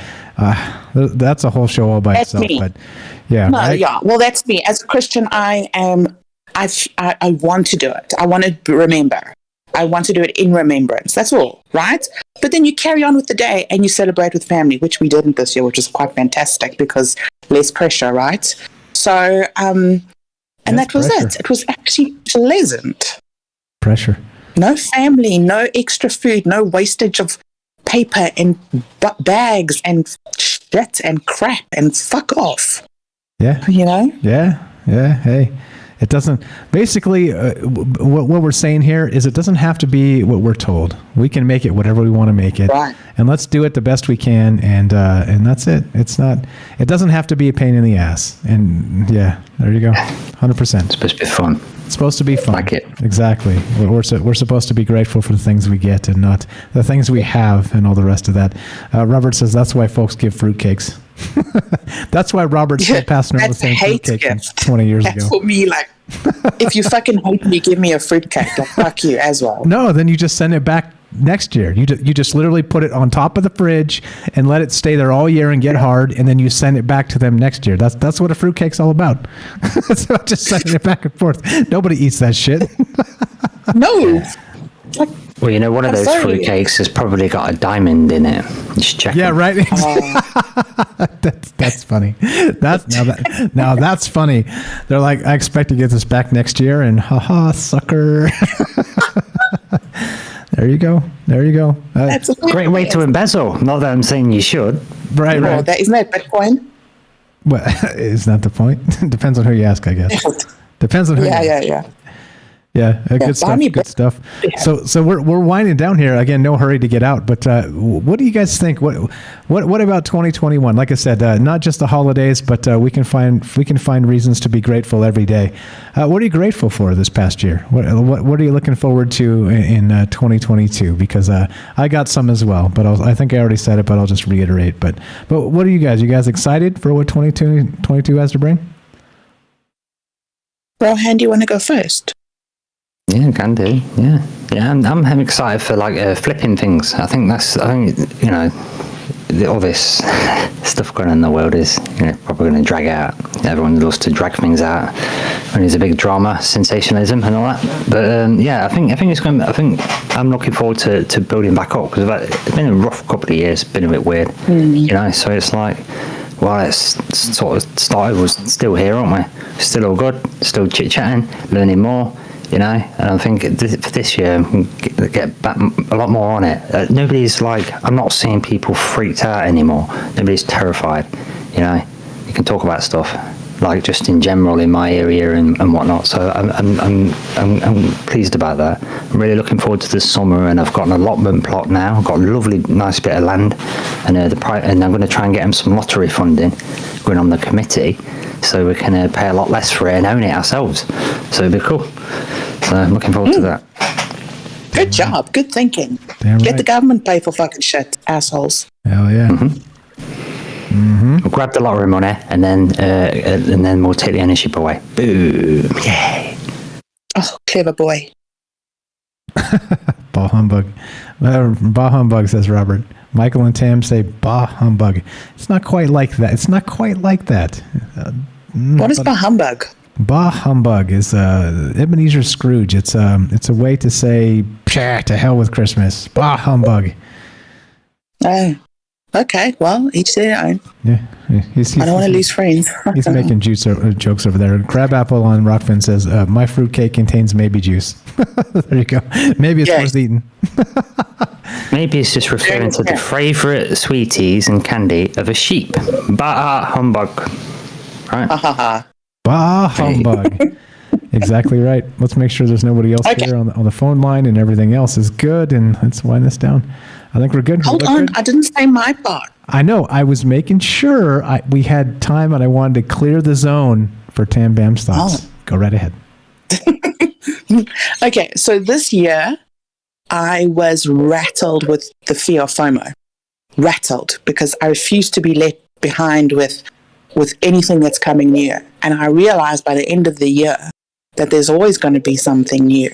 And it made me lose my shit for a while. It made me crazy with anxiety and fear for the future and all these things. And now looking back at the year, I realized because I was doing this that the year flew by at an incredible rate. I can't actually mark or pinpoint something significant that stuck in my brain. And that means I've lost a whole year. So my 2022, what I'm going to take there is to slow down and get out of FOMO and realize that there's always a something. And then I need to find my thing, and I can really take it slow. And sorry, did you hear that bird? I hear I keep hearing the birds the whole time you've been talking, even previously. There's birds out there. Are they trying to kick your ass? I told you. Yes, it's not Alfred Hitchcock style, is it? They're all coming for you. They're coming for me. Pterodactyl of South Africa. Have you never seen a hardy dog? Google it. Those motherfuckers are huge. They'll kill you for a worm. No, look now, no. Hardy dog. So don't carry worms around with you. the assholes. Anyway, so 2022 will be me slowing down and really taking Kodak moments and snapshots of my life and focusing on what I'm kind of going to be mentally selfish, and that whatever doesn't fit my path and my family's path, whether it be family, I don't give a fuck, because it's not about you.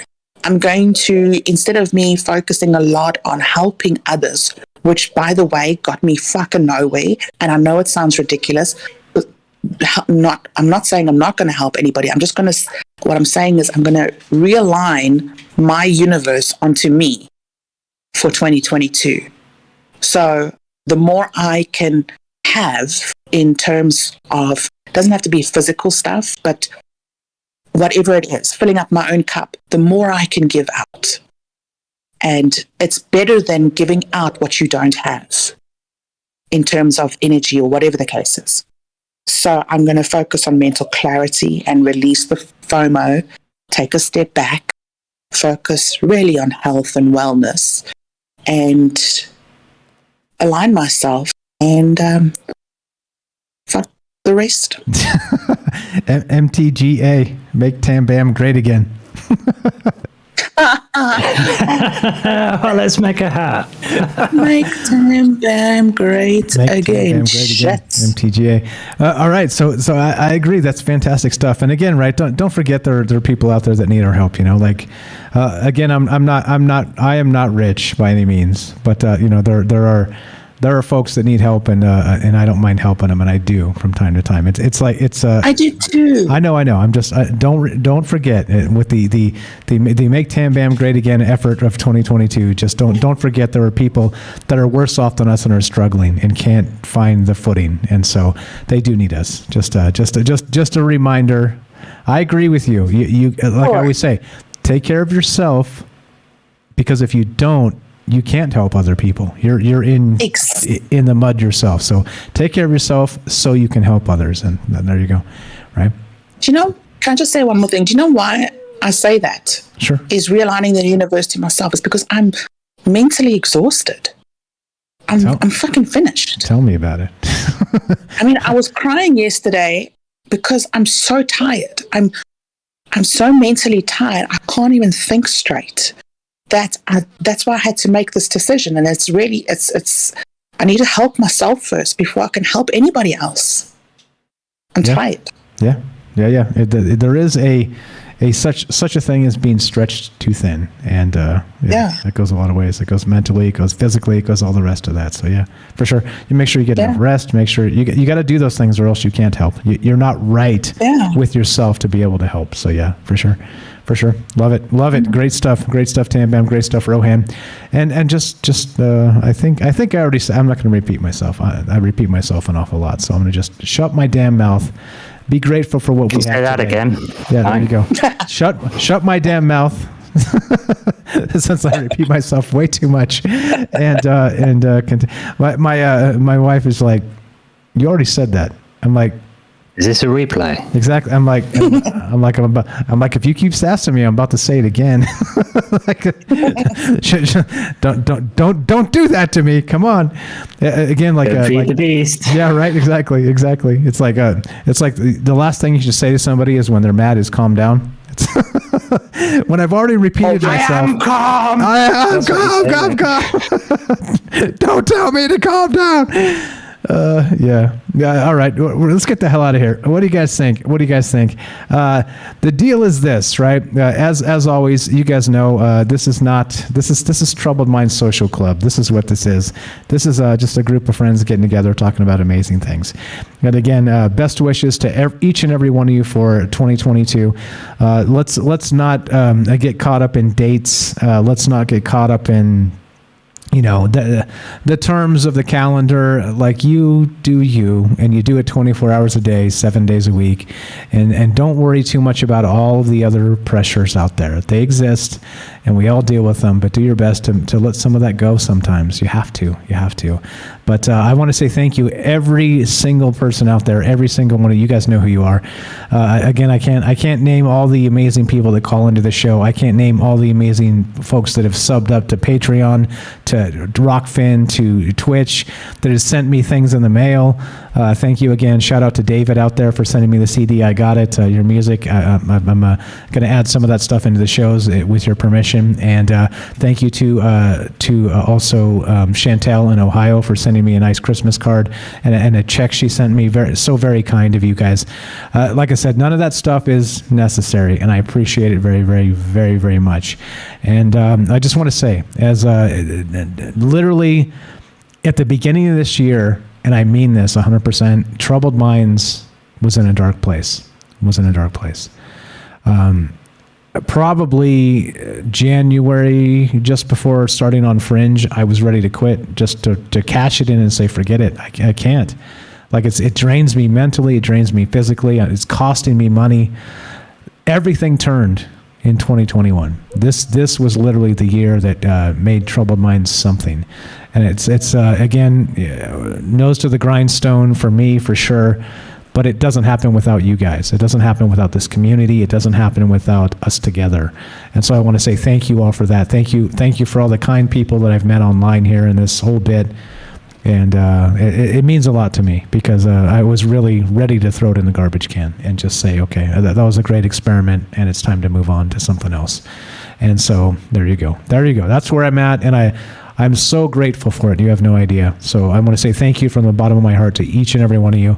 Thanks for contributing. Thanks for being part of this. And yeah, there we go. Let's get the hell out of here. Yeah, like making me cry here.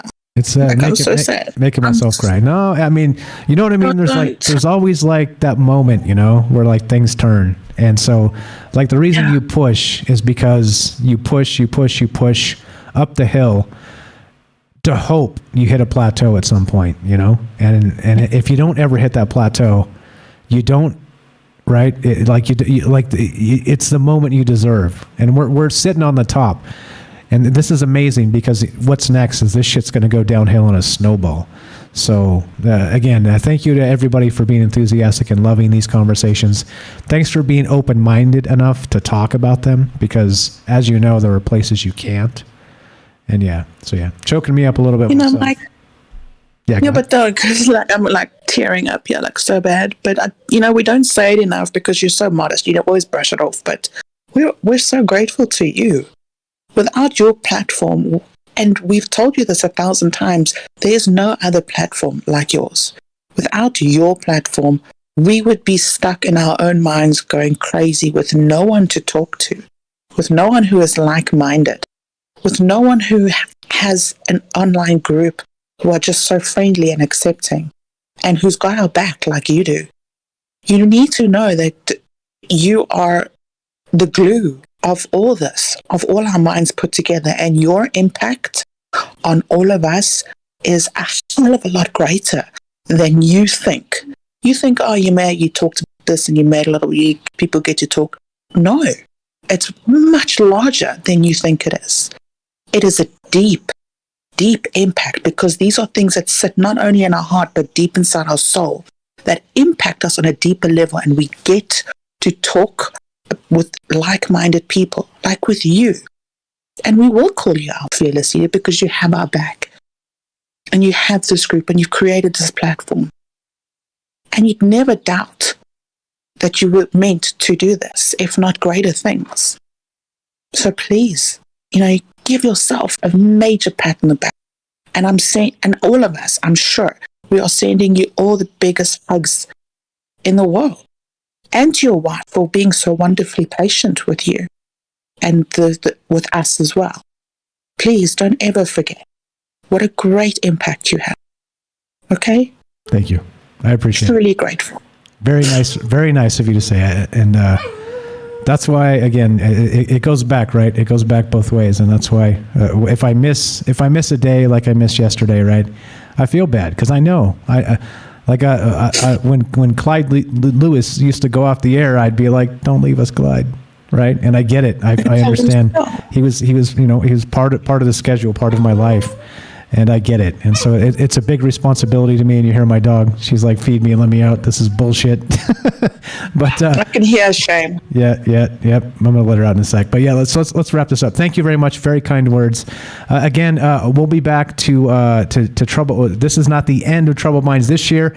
It is of the show Troubled Minds Radio, but we'll be back tomorrow to do Troubled Minds news at 3 p.m. Pacific. So if you want to come say bye before the new year, we'll be unless you're in South Africa, of course. But Happy New Year to you. Happy New Year's Eve, Tam Bam, and we'll catch you in the new year. Here's my dad joke. See you next year. And here we go, rolling it. I'm playing some music and I'm turning the thing on so you guys can hear it.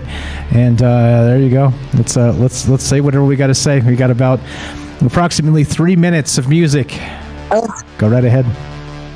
I'm like so teary. I had to say. I said what I wanted to say, but I mean, like, I'm so emotional. I love you guys. Like, seriously, no jokes. You guys are part of me, for real. Thank you. See you Reciprocal. Next year. Ditto. See you next year. Dad joke. Good stuff. All right. Rohan. That's great. Yeah, well, that was great. You say you built the boozer, but they also say the people make the pub. So like you say, it's a team effort into it, Mark, a lot of the time. So that's great. It's the truth, though. It's the truth. There's so many shows that started out as a dumpster fire that was saved by a batch of amazing people that care and want to talk about amazing things. Yeah, it's a nice comment. It's a poignant point to make there from Tom, because having the outlet that gives us the opportunity. Otherwise, we'd be stuck. But using the powers of the internet and the amazing Discord, we can do that, can't we? Get together. There you go. Wearing our Discord hats. We're not sponsored by Discord, but it's an amazing program that brings people together, and it's hard. It's hard to put that down. Everybody dance now, says Robert. There you go. Brian After Dark. Peace to all.